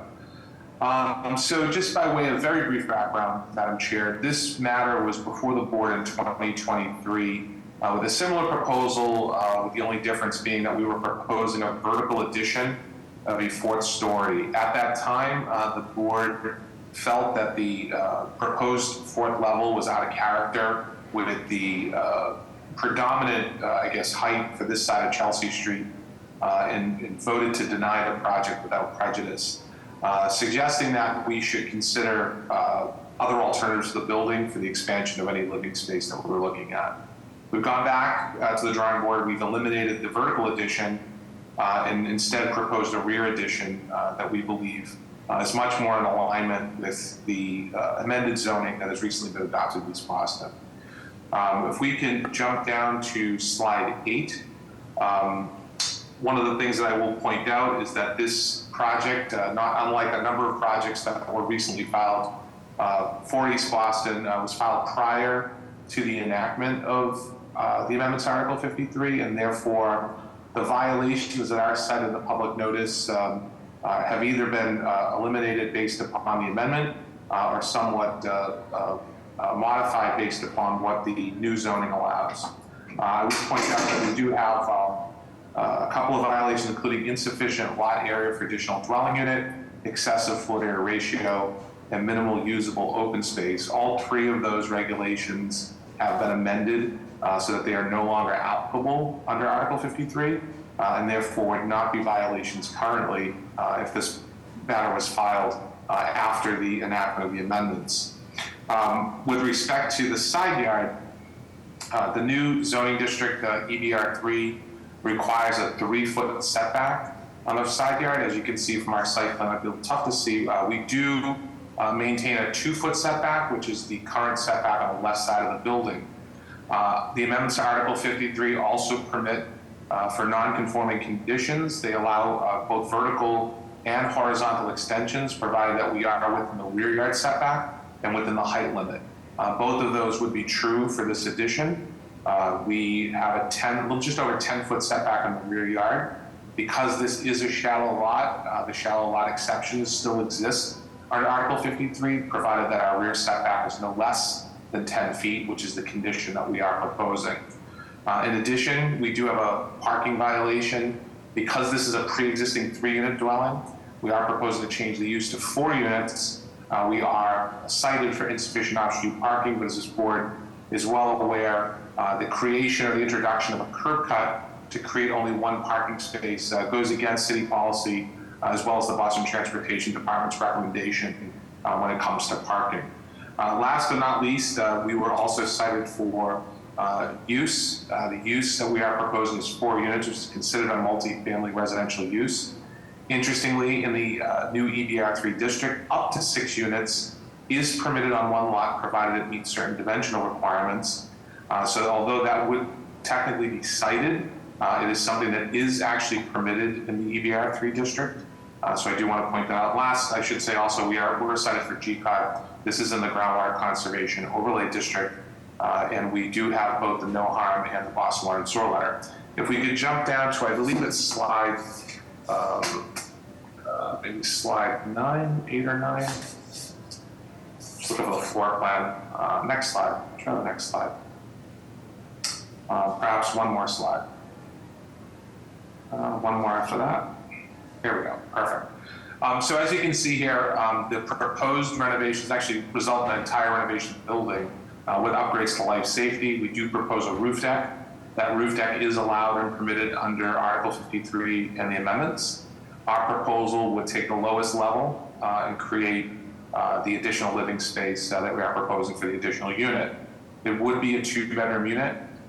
We would point out that this does meet not only the height requirements, floor to ceiling height for that lowest level, but this is a full walkout condition.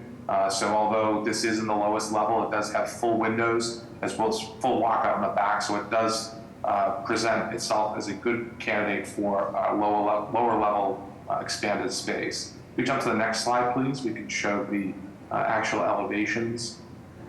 So we do have the 3D elevations here that do show the differential between the grade at sidewalk towards the rear of the building. As you can see, we do have that full walkout condition, as well as the ability to introduce the windows to the back portion of the addition. Next slide, please. And just the one-dimensional elevations again to illustrate the amount of space that we do have as the building goes towards the rear. It is actually a full story towards the back of the building itself. You can see the proposed stairwells and egress to the deck and the access to the roof deck. At this time, I'm sorry. I was just going to ask, as you speak about that basement condition, can you speak to Sea Frog, since that was also cited? Yeah, so Sea Frog, at the time this was filed, Madam Chair, Sea Frog, Article 25A was applicable, but only to projects that were subject to small project review or large project review under Article 80. In this case, because of the date in which this was filed, the CFROD requirements are not applicable.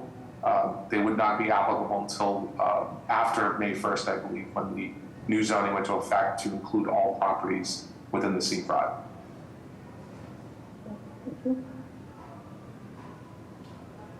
Other questions from the board? Yes, Madam Chair. Attorney Lenz, can you address the other comments from the planning department letter, particularly around the additional dwelling unit and the lot width?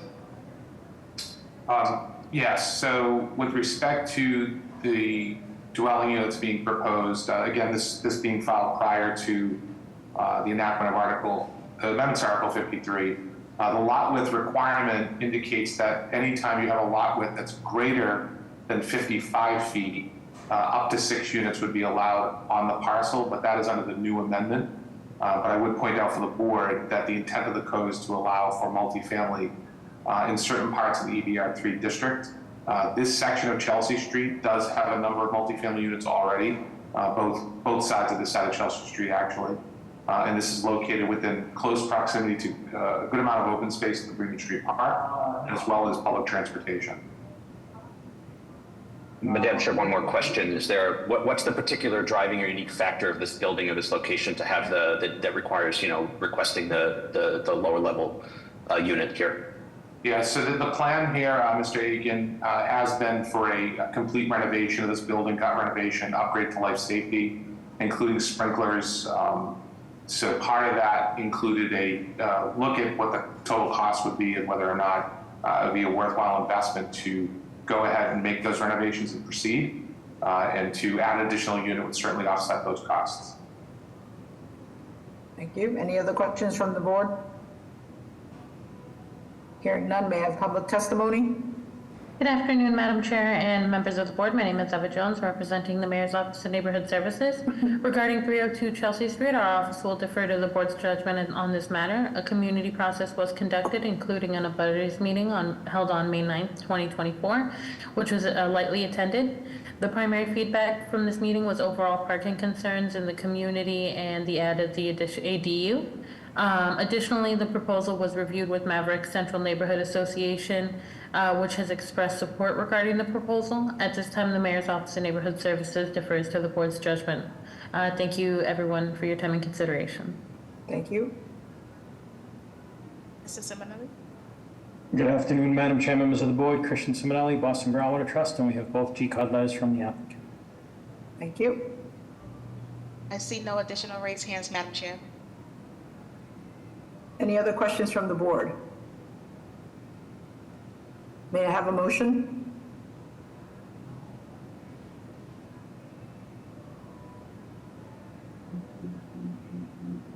Madam Chair, I will put forward a motion of denial without prejudice, and for the reasons the site doesn't have the adequate frontage as updated in the zoning to support 4 units, as well as concerns around sea level rise, as stated in the memo. Is there a second? Second, and I think we do want to be consistent that we have been sort of consistently trying to align with the Plan East Boston in our approvals. Mr. Stenbridge? Yeah. Mr. Valencia? Yes. Ms. Wewell? Yes. Mr. Aiken? Yes, I agree with that. I don't see the other unique characteristics of the building or the site that require the approvals. Mr. Collins? Sorry, yes. Ms. Panado? Yes. Chair votes yes, the motion carries. Thank you. Have a good day. Now we'll move on to the interpretation case scheduled for 1 p.m. Or will we, Doctor? Oh. Sorry, do we need to take a 8-minute break? I can save the drama, Madam Chair, if I may. This is going to be Oh, okay. Yeah, we're gonna request a deferral on this. Okay, is that okay, Caroline? Can we do it before 1? Madam Chair, can we wait 8 minutes just in case anyone needs to comment on this? Okay, Mr. Lenz, sorry, we have to wait. No problem. We'll Thank see you in Sorry, 8 Madam minutes. Chair.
Bridge. Present, Madam Chair. Mr. Valencia. Present. Ms. Wewell. Present. Mr. Aiken. Present. Mr. Collins. Present. Ms. Pinato. Present. Okay, the floor is yours, Mr. Stenbridge. Thank you, Madam Chair. This will go on to the interpretation case scheduled for 1 p.m. That being case BOA 1602742 with the address of 123 to 125 Broad Street. If the applicant and/or their representative is present, will they please explain the case to the board? Yes, thank you, Mr. Stenbridge, and good afternoon again, Madam Chair, members of the board. Richard Lins, 245 Sumner Street, on behalf of the petitioner. Madam Chair, requesting a deferral. I believe we have this issue just about worked out with ISD. Just probably a little bit more time for the plans reviewer to review what we've submitted. And hopefully we'll be able to dismiss this request at the next hearing.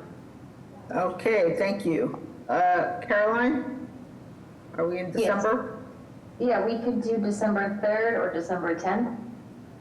Either is fine, whichever works for the board. Okay, with that, may I have a motion? Motion to defer until December 3rd. May I have a second? Second. Mr. Stenbridge. Yes. Mr. Valencia. Yes. Ms. Wewell. Yes. Mr. Aiken. Yes. Mr. Collins. Yes. Ms. Pinato. Yes. Chair votes yes, motion carries. See you then. Thank you very much. And thank you for your patience. Good afternoon, everyone. Thank you. Bye-bye. Good day, folks.